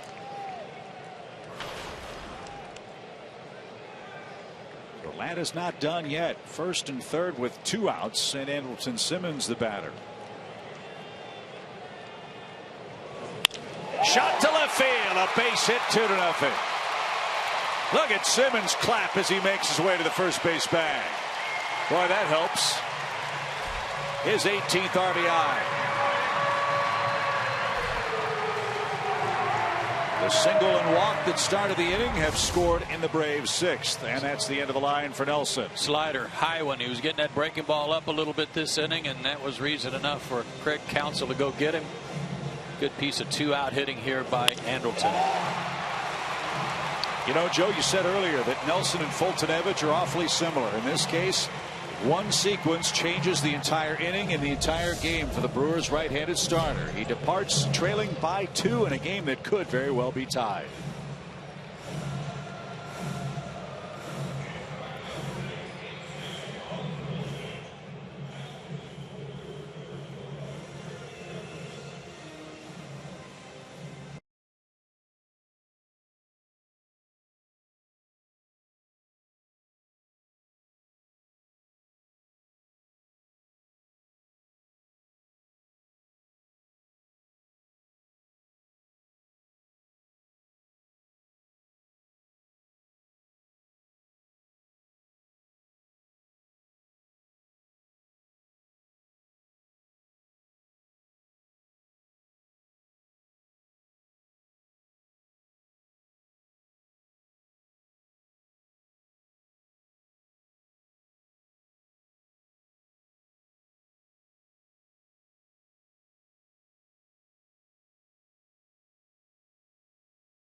Or computer at foxsports.com/south/delta.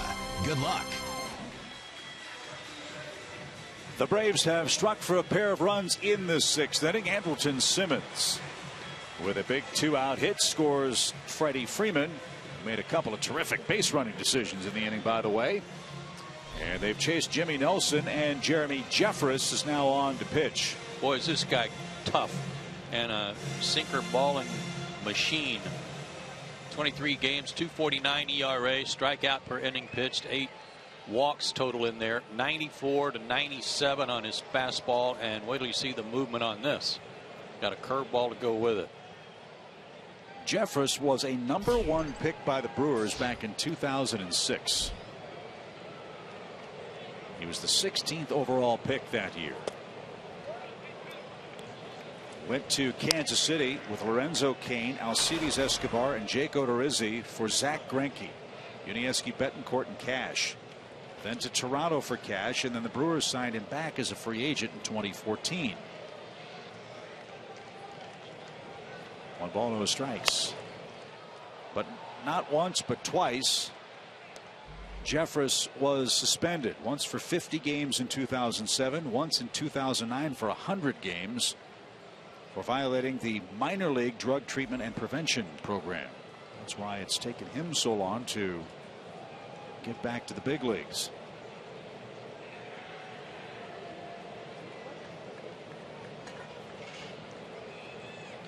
Started last year with Toronto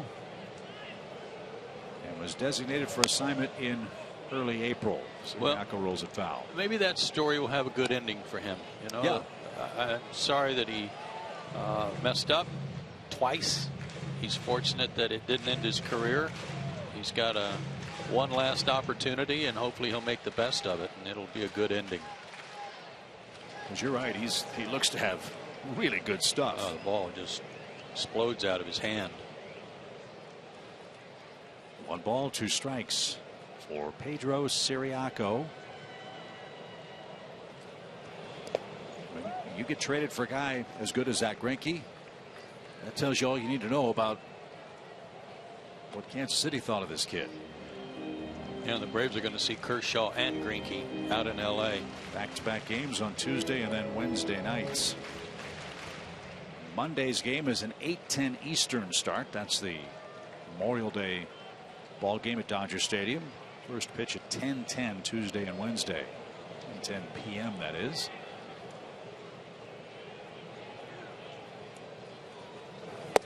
Strike 3 over the inside corner. And Jeffress takes care of Pedro Ciriaco. The Braves, though, cash in the first 2 runs of the ball game, and we head to the 7th.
Added up to a big inning for the Braves, who scored twice a moment ago. Well, now they were going to get a run on this as this play developed because A.J.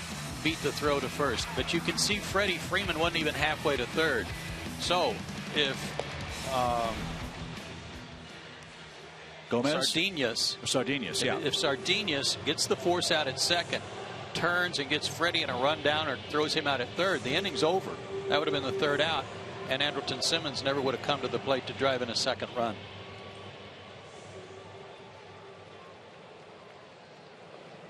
So Carlos Gomez will lead things off for the Brewers in the 7th. He's happy to be out of the danger zone, which is the on-deck circle.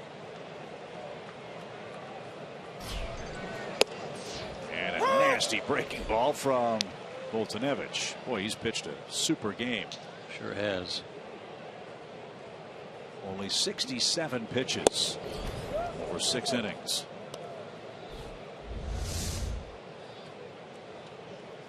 This was a bowel locker. And that hurt. We could hear it upstairs. Gomez got drilled.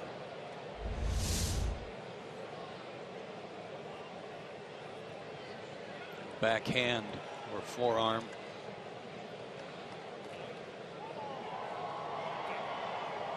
Oh boy, right in the hand, like the heel of the hand.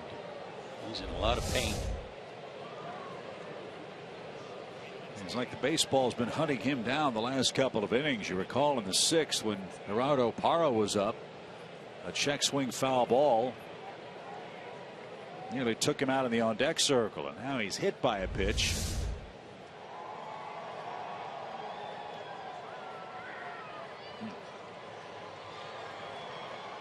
As you said, the backhand of Gomez, we could hear it splatter against at 96 miles an hour.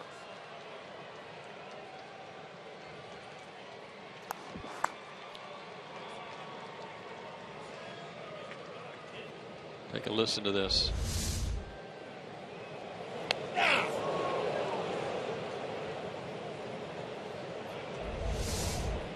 He's already had one stint on the disabled list, but I don't remember what it was for.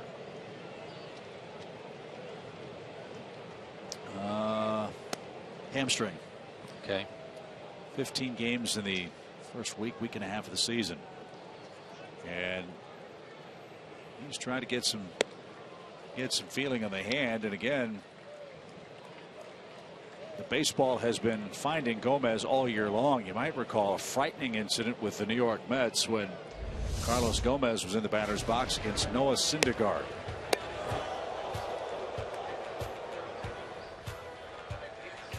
Thank Evans for ear flaps there. The Brewers then went to Detroit, and he hit a home run in his next game. So he's hit by a pitch. Remember, that's his throwing hand. So I don't know if he'll be able to continue defensively, but he's a 20 homer, 30 stolen base guy. He can impact the game still on the base paths with nobody out. Let's see how Craig Counsell and the Brewers try to play it here in the top of the 7th. First time Foltynewicz has been in the stretch since the 3rd inning. And he's got Adam Lind in the batter's box. He's walked and popped out. Ball 1. It's certainly not what he wanted to do after getting a 2-run lead, is put a guy on base to start the inning.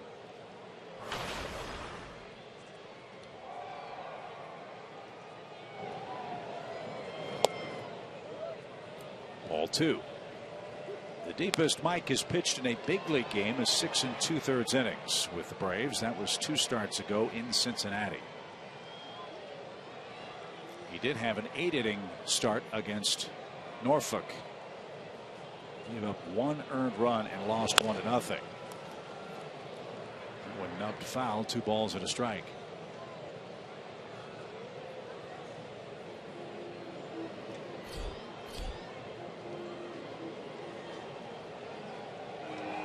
Only 72 pitches. You can see the great strike to ball ratio today for Mike.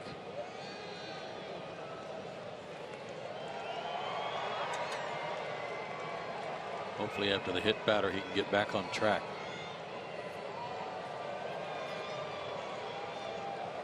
Ground ball from Lind would be welcome. 2-1. Popped him up into shallow right. Markakis battles the sun, and he's got it for the first out. And that'll bring up Chris Davis. Remember, the Brewers do have Aramis Ramirez, and they do have Ryan Braun on the bench. The downside of that for the Brewers is, well, they're not starting the game and won't get 3 or 4 at bats. The positive side is, if it's close, Craig Counsell can use either one of those men whenever he wants in an impact situation at the plate. He used Chris Davis, did Counsell, in the 6th inning yesterday. And he took Mike Fiers out of the ball game, who was pitching very, very well to try to bust the game open. Didn't work. The Brewers are playing shorthanded on their bench. They only have 4 extra men available to pinch hit.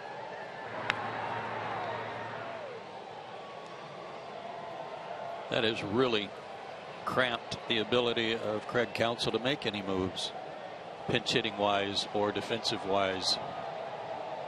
1 ball, no strikes. Another pop up. That one headed for the stands. AJ can't get it. Now remember, one of those extra men is a catcher. So you really only have 3 guys. Yeah. You're not going to pinch hit your catcher in the National League more often than not.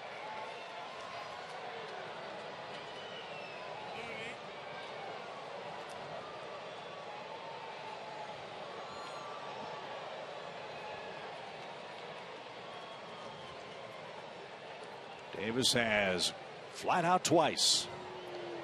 And he waits a 1-1 pitch.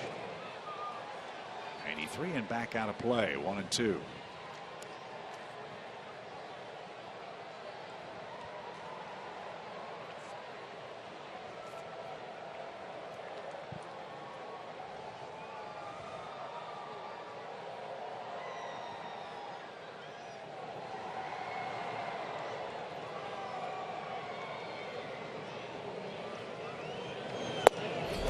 AJ held it there, didn't get the call.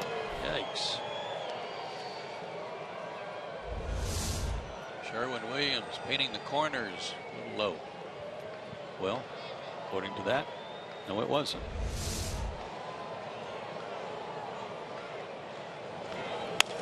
Breaking ball hit in the air towards center. Maben dives, can't get it. Cunningham backs him up. The throw is going to come towards second. And the Brewers have runners at first and third with 1 out. Odd route by Maben in center field. I don't think he got a good read on it. Like you, I thought he had to cut across, that this ball was driven a little better, and it wasn't. And then it started dying, and when he had to start trying to come in and make up ground, he couldn't get there in time.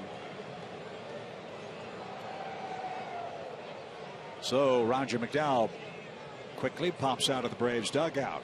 Mental reset for Foltynewicz here, with Elian Herrera coming up.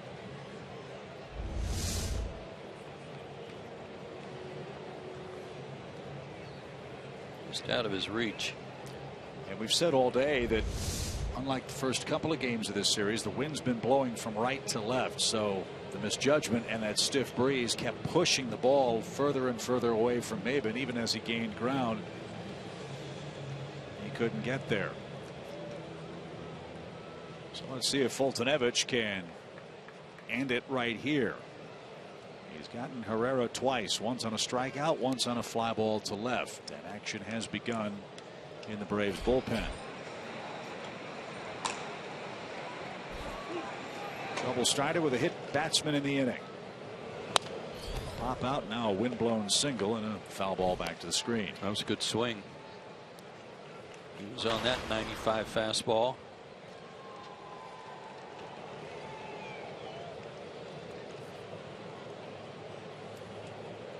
Herrera has not hit into a double play this year so far.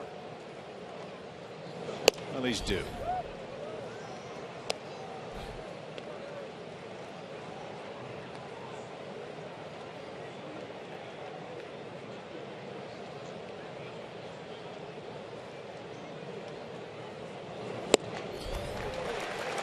Take a strikeout too.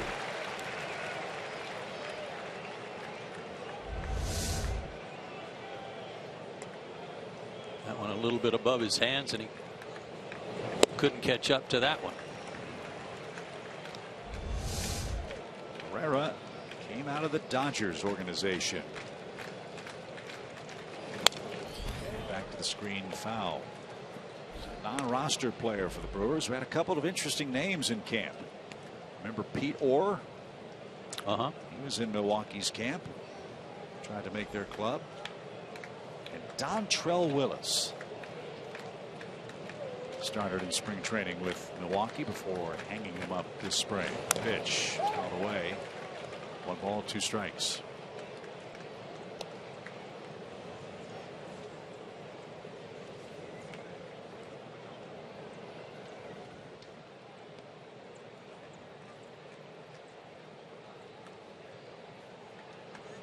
Good battle with Herrera here. A ball and 2 strikes. Brewer runners at the corners. And 1 out. Here it comes. Fly ball to left. Cunningham broke in, now drifts back. He's going to make the catch. The Braves will concede the run on a sac fly by Herrera. And the Brewers' defensive decision making in the bottom of the 6th inning means it's a 1-run game instead of a tie game. Gomez scores on the sacrifice fly. 2-1. Good at bat by Herrera.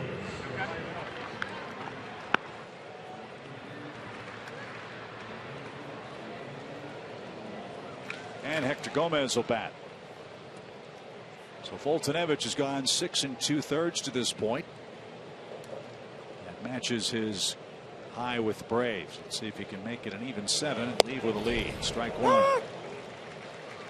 He's due first when the Braves come up.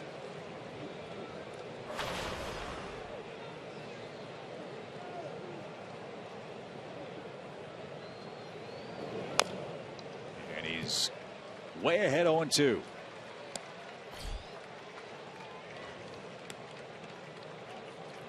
Put him away, call it a day. He's due up first. Give way to a pinch hitter. He's had an outstanding outing. To get this guy to cap it off.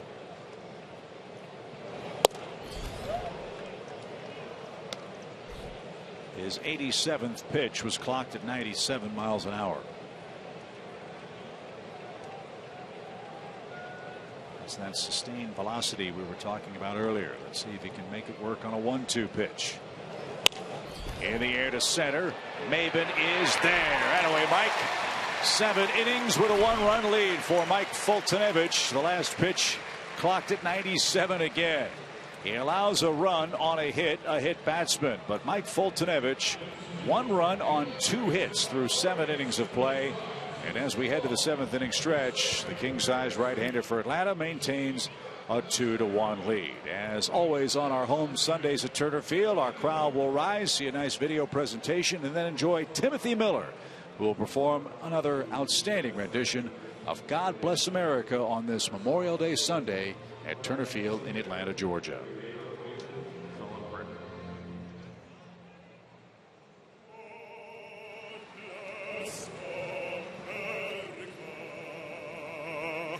Land that I love, stand beside her and guide her through the night with a light from above, from the mountains to the prairies, to the oceans, white with foam. God bless America, my home, sweet home. God bless America, my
Delta Airlines, and your local Ford dealer.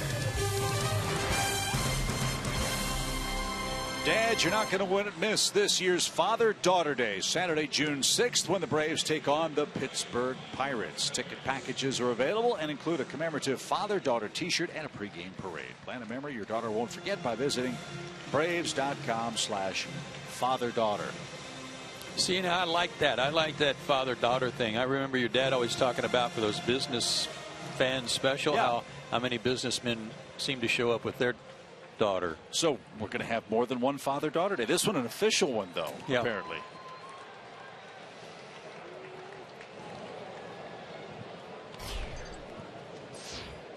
Here we go to the home seventh. And look who's in the batter's box. Yeah, he's going to finish it up, looks like. Love it. Why not? Mike Foltynewicz has pitched gem.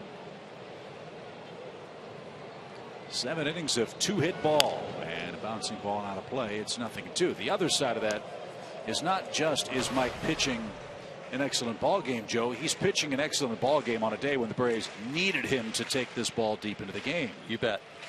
Saving the bullpen. And he's still, like we showed in the top half of the inning, still throwing hard, so he hadn't lost anything. He's not tired. So good for Freddie to let him go up there and hit for himself and stay in the game. He's down on strikes. That's 2 for Jeffress. We go back to the top and Jace Peterson. By the way, we were wondering, would Carlos Gomez continue to play for the Brewers? Yes is the answer. He's out there again in center field. Watched him make his warm-up throws in between innings. Wasn't a whole lot of zip on him. And that right hand, to me, looks a little swollen. You can understand that after he got clocked with a 96-mile-an-hour fastball. Again, it's his right hand, his throwing hand. So keep that in mind if the Braves have any action here in this inning. See if he's able to continue and make strong throws. That's low to Jace Peterson. 2 balls, no strikes. You mentioned a couple of days ago that at the trading deadline, if the Brewers decide to try to move some people, this guy right here is going to draw a lot of attention if they decide. Jeffress. 2 balls, no strikes. Starting pitching's always an expensive commodity to get, but the way the bullpens are stacked now, I would say the price tag for guys like him are as high, if not higher. Anybody that's scuffling in their bullpen, he would be a nice addition. 3 balls, no strikes, and on 4 straight, Peterson's aboard. He's on twice a day again. A single and a walk for Jace. Braves are 7-2 since he's moved to the leadoff spot. They're leading today by a run and looking for more with Cameron Maybin up. Maybin's walked, singled, and scored. A 9-game hitting streak for the Braves center fielder.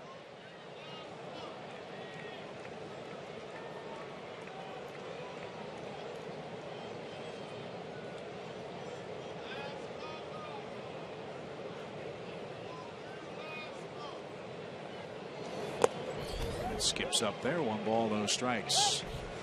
Marlins 5, Orioles 1 in the 8th. Pirates now 7-1 over the Mets. Another meeting on the mound with Jefferson Maldonado. Well, I'll tell you who's upset with this, and that's Ed Mangan. Maldonado's wearing out the grass between home plate and the mound. Well, he could fix that, you know. He could do like they do in Arizona and have that strip of dirt. No, that'd just encourage him. That's right. Was it you that told me that Ed Mangan's the only groundskeeper in baseball history that names every blade of grass? Yes. At the ballpark? And those between the mound and home plate are close personal friends. Yes, they are.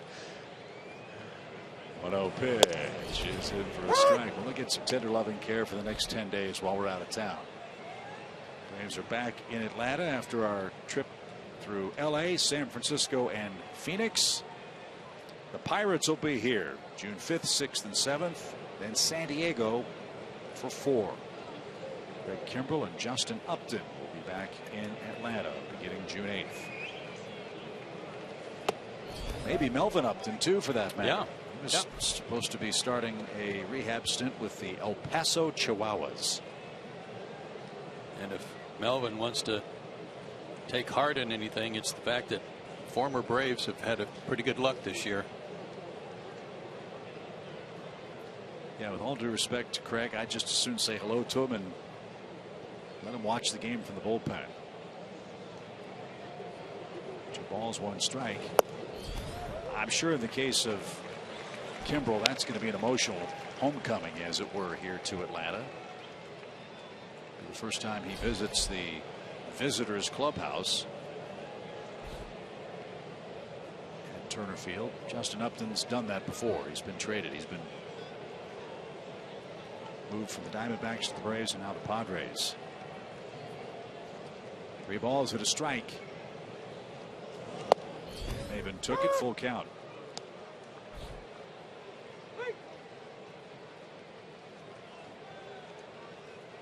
Time's been a little tough for the Padres, by the way.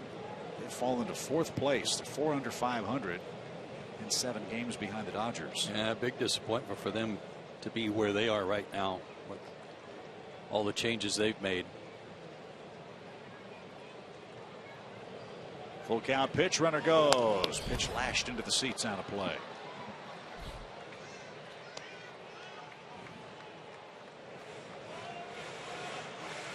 Williams Perez will get the ball tomorrow night. Brett Anderson will get the ball for the Dodgers.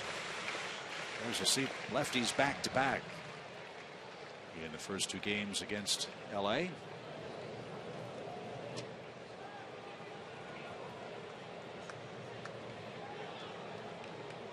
Braves have only seen 4 left-handed starters. And if you don't believe me, ask Johnny Gomes. I was going to say, he's really fired up. I got to give you Anderson, then go get Kershaw, and then Bumgarner's going to probably face us in San Francisco. But you know, he's up for the challenge.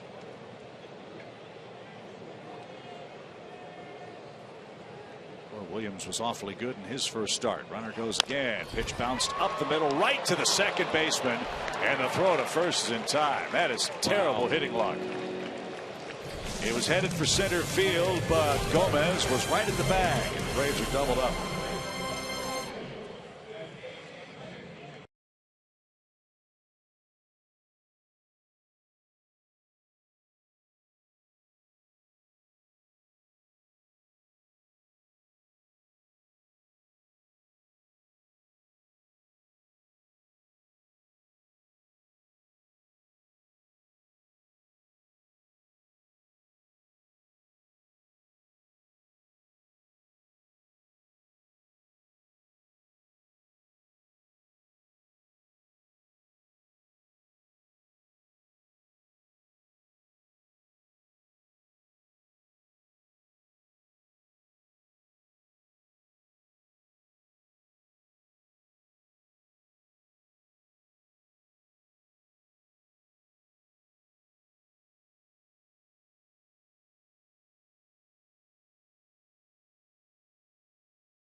Swinging is Sardinhas on a 96-mile-an-hour fastball. 0-2 pitch. Swing and a miss and a breaking ball. A 2-2 pitch for Hector Gomez. Struck him out. That ball exploded down and into the right-hand hitter. That was at 96. Well, Foltynewicz has been terrific. As you see, one of Joe's keys, economy. He has been outstanding. He's maintained his fastball velocity. He's had a good breaking ball, but Yeah, keys to the game: shallow counts. A lot of his strikeouts have been on no more than 4 pitches, so that's why he's still in the ball game and still strong. 7 innings, the most he's thrown as a Brave, and Jason Rogers is going to stand in and pinch hit. Rogers, then Ryan Braun, who's on deck. The council thinking about using 2 of his 4 bench players in the late innings here. Yeah, taking his catcher out, leaving him 1. Action is beginning in the Braves bullpen. Ground ball to short. Tricky hop. Simmons stayed with it. Loads up and got Rogers 1 down. Luis Avilan and Brandon Kniff are the 2 working in the Braves pen. And here is Ryan Braun. Did some research on Ryan Braun. Look at what he has done this year on the first pitch. That's pretty good damage. Yeah. 7 of his 11 homers. So be aware.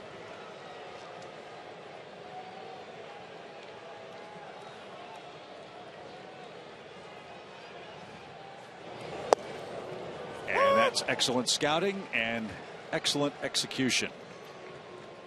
Braun took a breaking ball. Strike 1. Braun is as hot as you can be. 11 RBIs in the last 5 games, and he lines out to third for the second out. Foltynewicz is looking in at AJ Pierzynski like, boy, did we get away with one there. Same pitch, another breaking ball, but left it out over the middle of the plate after starting it inside and right at Siriaco.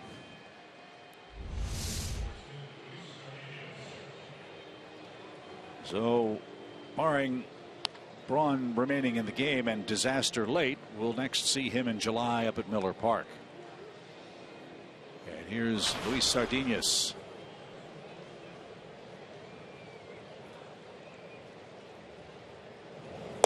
Stay right call. 0-1.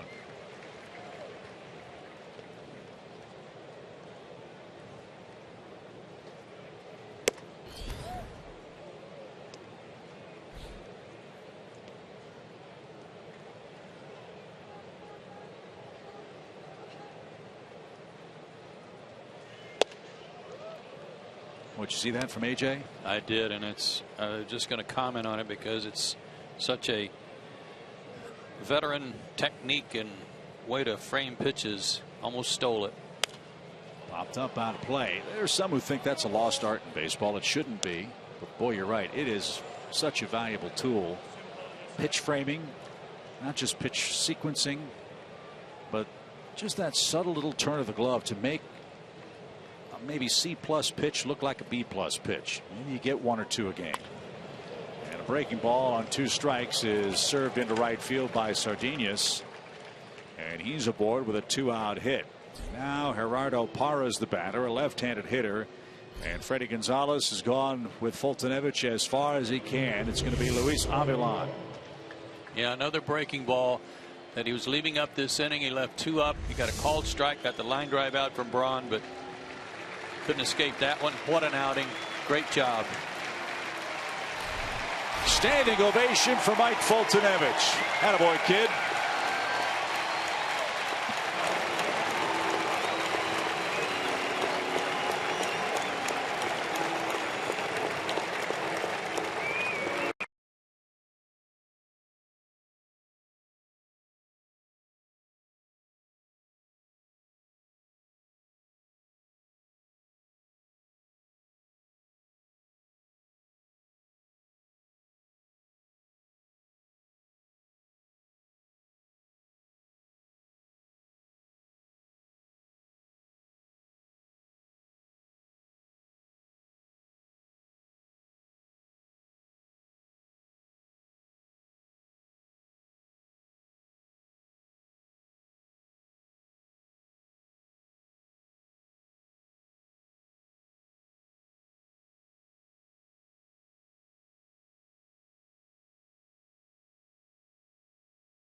Cherry 5-Hour Energy Shots, helping support Special Operations Warrior Foundation.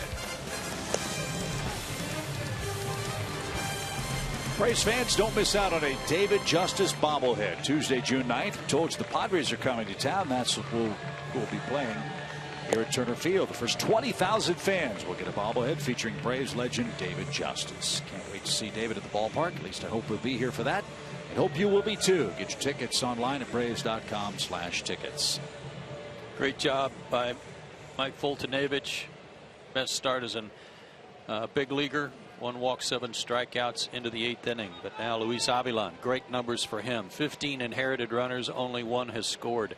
And one area where he's improved but continues to improve, Chip, is against left-handed hitters. Last year that was a struggle for him. This year they're hitting .258, but it's getting better all the time. And he's got a tough lefty here in the 8th inning. Back-to-back games for Avilan. Pitched an inning and 2/3 against Milwaukee yesterday. Got 2 outs with 1 pitch on a double play ball. Just needs 1 out here to send this one to the bottom of the 8th. His old sinker is back. That's a good sign.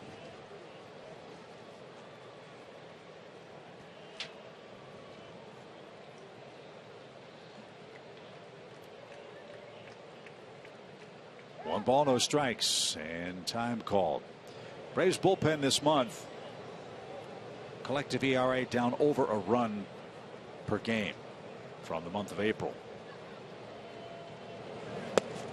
There's a strike. Braves pen toiled to a 4.64 April ERA. They're at 3.51 entering today's play. And over the last 7 games, 1.77 is the bullpen ERA.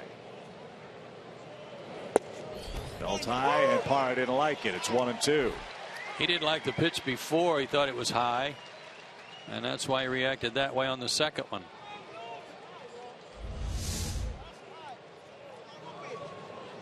Sherwin-Williams scraping the corners or the lines. Parra better be careful. Marvin Hudson and Bryce Harper had an issue in Washington.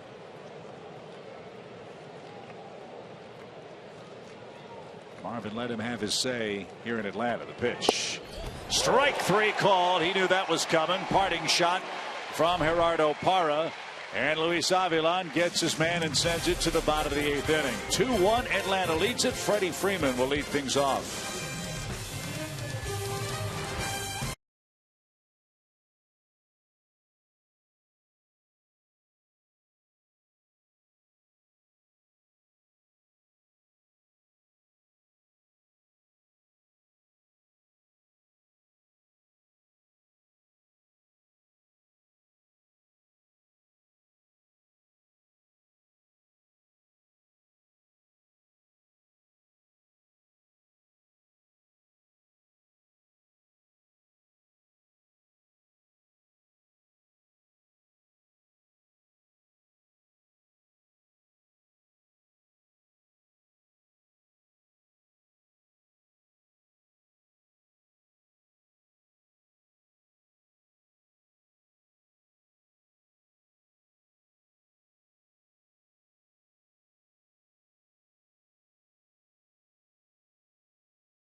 Fans, international pop sensation Charlie XCX will perform after the game on Wednesday, June 10th. That's a free post-game concert presented by Coca-Cola and Delta Airlines. VIP field and backstage passes are available now. Get your tickets at braves.com/concerts. Ryan Braun remains in the game. He'll play right field. New catcher for Milwaukee. Centino is behind the plate. And here's the man that created the fuss on Thursday evening, left-hander Will Smith. Struck out 3 yesterday in an inning and 2/3. Numbers for the year, good numbers, low 90s. Up to 94 with a slider that you just saw there. Smith suspended 8 games for the foreign substance on his arm. Wonder if he'll have company at the hearing, because Brian Mattis of the Orioles got caught yesterday. No word on his suspension as far as I know at the moment. Shift on for Freeman. 2 quick strikes from Will Smith out of Noonan, Georgia. And up and away. 1 ball, 2 strikes. Can't imagine Mattis's suspension would be any less than Will Smith's. Maybe with the weekend, all the judges and juries are going to be ready to hand out justice Monday or Tuesday. And Freeman's out on strikes. You can understand why Milwaukee likes Will Smith, and you can also understand why Freddie did what he did on Thursday. He had to. It was obvious. Smith got caught, and I think he was embarrassed by being caught and reacted rather inappropriately. He is appealing his 8-game suspension. He said, not because I'm trying to shy away from doing something wrong, but he feels that the length of the suspension is unjustified. No word on when that hearing will take place for him. Markakis hits and takes a strike. All sliders so far and effective. Here's something that might surprise you. Lefties against Will Smith hitting 269. Really? Right at 270. Can you believe that? No, that's shocking. How about this for a shockaroo? Right-handers are 2 for 27. They're hitting 0-74. So he's like James Russell. Reverse splits. Yeah. Yep. Weird how that happens.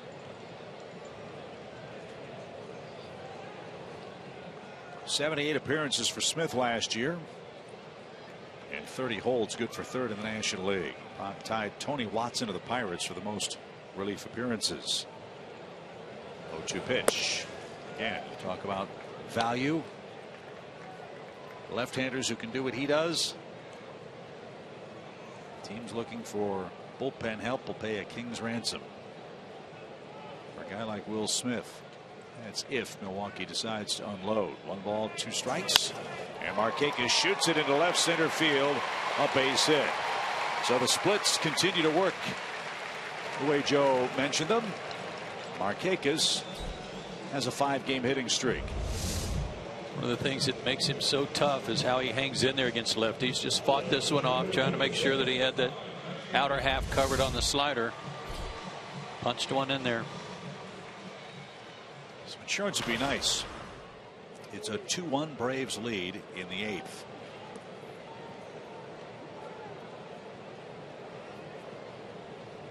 Todd Cunningham with a 2nd inning double highlights his offensive day. We'll see Smith's effectiveness against a man batting right-handed. Todd's a switch hitter, but the lefty on the mound, he'll move to the other side of the plate.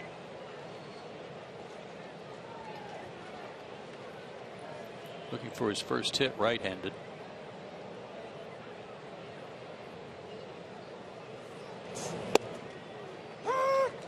Oh, 0-2.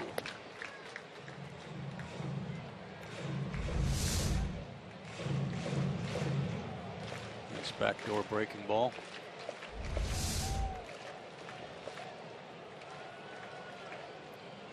Pitcher long ago by the name of Candy Cummings is credited with the invention of the curveball. Many who thought it was a physical impossibility to make the baseball bend. Well, he proved it to be possible. And his grandson pitched in the big leagues. His name was John Cummings. He was a Seattle Mariner reliever. I remember John. The irony of it was he didn't have a very good curveball. No, he didn't. But I remember him.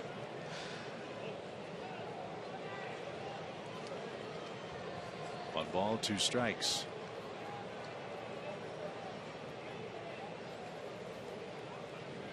To Todd Cunningham. 2 runs on 6 hits for the Braves. A run on 3 hits for the Brew Crew. Ripped foul. Look out, folks.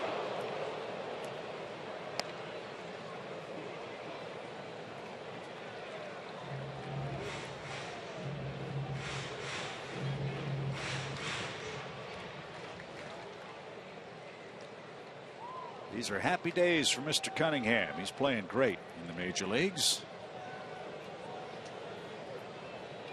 10 for 22 as a left-hand hitter. Joe mentioned looking for his first right-hand hit. Pop fly foul and out of play. It's 1-2 still.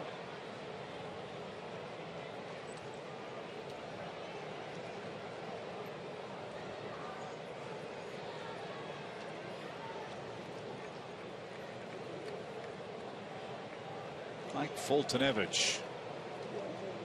Brilliant start today. And trying to go 3-1.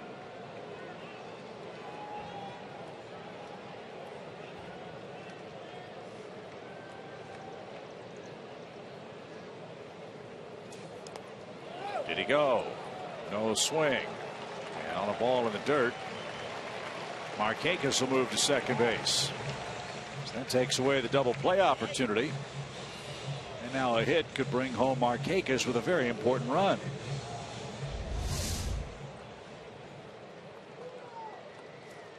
Nice effort by Centino to block the ball. Got in front of it. It just skipped right off of his equipment and arm, obviously.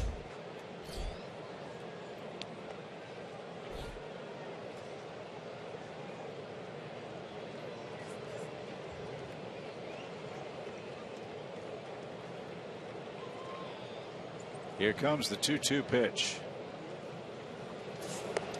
And a swing and a miss. And Cunningham's going to be called out. Yeah, he got hit with a pitch, I think, on a pitch he was swinging at. But he swung at it, and he's out. I heard something hit. I didn't know if it was the bat hitting the catcher's equipment or he swung and missed so badly that the ball hit the catcher. Yeah. That's what I saw. We'll see on a replay if that was accurate. Swung at it, hit him on the foot, strikeout, dead ball. He may take some heat for that one on the plane. As Maxwell Smart would say, missed it by this much. Now AJ bats and a bouncing ball towards second. And Smith is out of the soup in the bottom of the 8th inning. Last call for Milwaukee. The Braves need 3 outs and protect a 2-1 lead.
Of course, it is Memorial Day weekend. Been celebrating all weekend long here at Turner Field, and it was really neat. Before the game, we saw something in the dugout. Lieutenant Tyler Williams in the Army got to know Freddie Gonzalez. He played baseball, Tyler did, at Army a couple of years ago, and then gave Freddie Gonzalez a tour there, and they have stayed friends through the years. And Tyler brought this plaque to Freddie, presented it to him before the game, and Freddie certainly appreciated that a lot. Johnny Gomes tried it out. That is an actual axe that Rangers do use, and I think Johnny made a little dent in the bench. Freddie said, hey, I've got that there in case players come to complain about not getting enough playing time. I got to tell you, the thought of Johnny Gomes swinging a Ranger axe terrifies me. No, I don't want to be anywhere near the clubhouse or anywhere he is with it. No. Jason Grilli could use a clean inning. How about it? One for another save, but his last 5 outings, he's either given up a hit or a walk or both. I'll be interested to see how effectively Gomez swings the bat. Remember, hit on the right hand by a pitch in the 7th inning.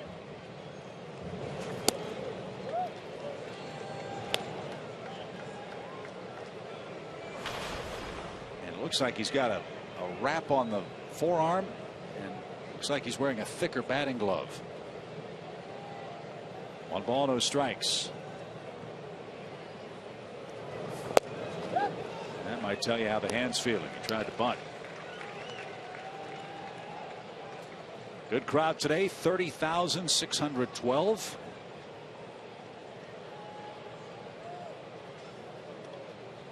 And watch the Braves outpitch the Brewers today, 2-1, with 3 more outs left to get.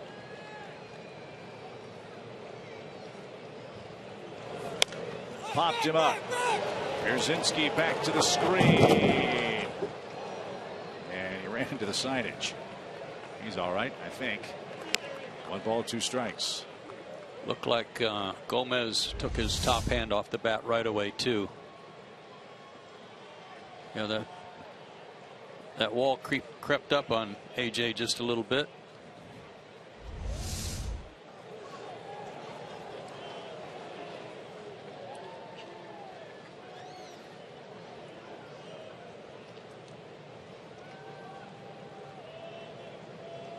An inside fastball to take care of Gomez. The pitch.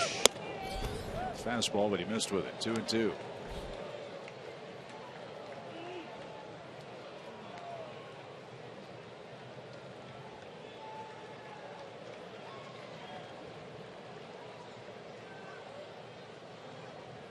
A lot of matchups with Grilli from their days in the NL Central when Jason pitched for the Pirates.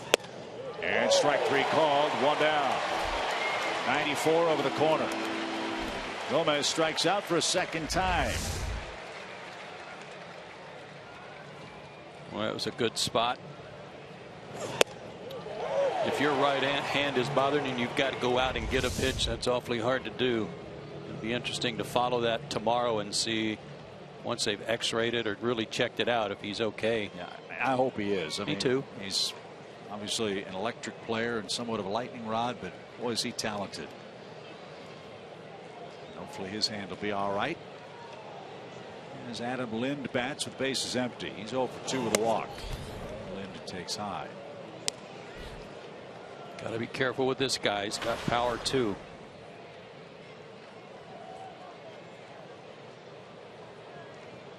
Lind has 5 hits in his last 29 at bats and 1 RBI on the road trip. Swinging for the fences, didn't get it. This trip for Milwaukee began May 15th in New York with the Mets, then Detroit, and now Atlanta. They're home for the Giants and Diamondbacks next. So we'll catch San Francisco after a long flight home from Milwaukee, after our series begins with the Dodgers. 1-1 pitch for Lind. Beautiful breaking ball. Strike 2.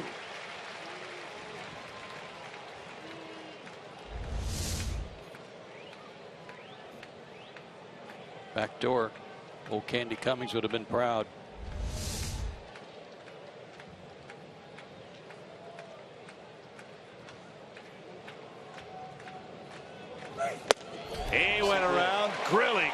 grunted as he uncorked a 96-mile-an-hour heater. 2 down.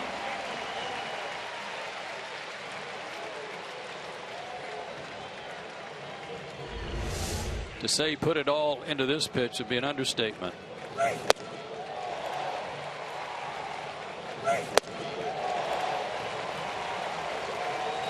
Now the crowd on its feet, hoping to see Chris Davis subdued. Davis 1 for 3.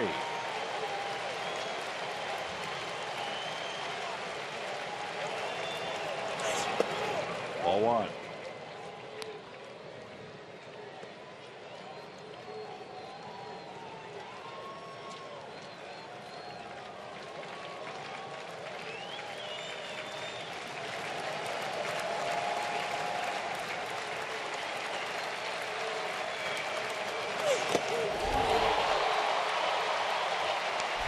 Bringing it today.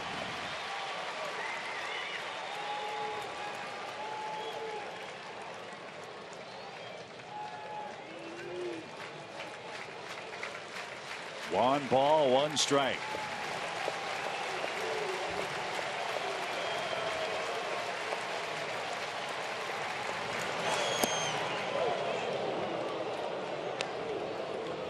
I don't know the answer to this question, but I would love to know the number of pitches thrown in this game were at 94 miles an hour or higher. I know the answer. A lot. Yeah, a ton. I mean, a whole bunch. It's been Powder River Day. Hit it if you can see it. Not many have. 2 balls and a strike. All 3 to Chris Davis.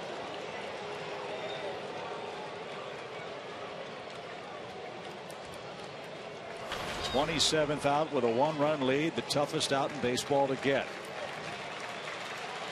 And you don't want to walk him, so I have to challenge Davis here and see if he can catch up. He lost him outside with a fastball, and really walks Davis with 2 outs. So it's not a clean 9th. No. And Elian Herrera the batter.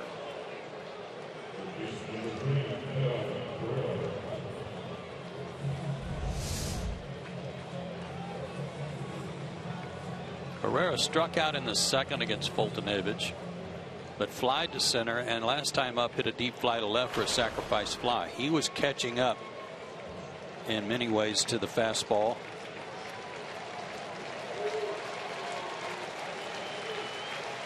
Davis sacrifice fly. He fouled off several pitches too that were good high 90s fastballs.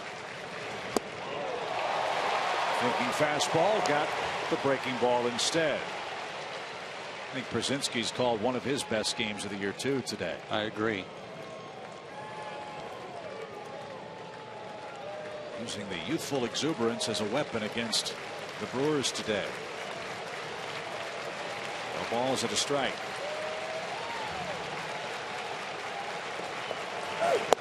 He tried to bunt, didn't get it. I mean, really is just wearing out the vocal cords. I appreciate Herrera's contribution there, because if he hits a double, he ties the game up. If he bunts it, it's still going to take a hit to tie it up. Listen to this ballpark. Isn't this great?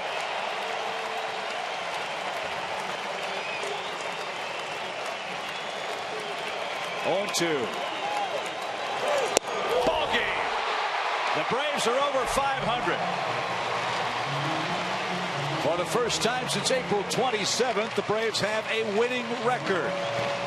Atlanta now 22-21. They take 3 out of 4 from Milwaukee. The bullpen spectacular, Foltynewicz spectacular, and 2 runs enough for the Braves to beat Milwaukee on a beautiful Sunday afternoon. Grilly's pumped. Hope you are too, Braves country. 2-1 your final score. Joe and I are back to the ballpark to recap an exciting day of baseball after this. Is brought to you by Cherry 5-Hour Energy Shots, helping support Special Operations Warrior Foundation.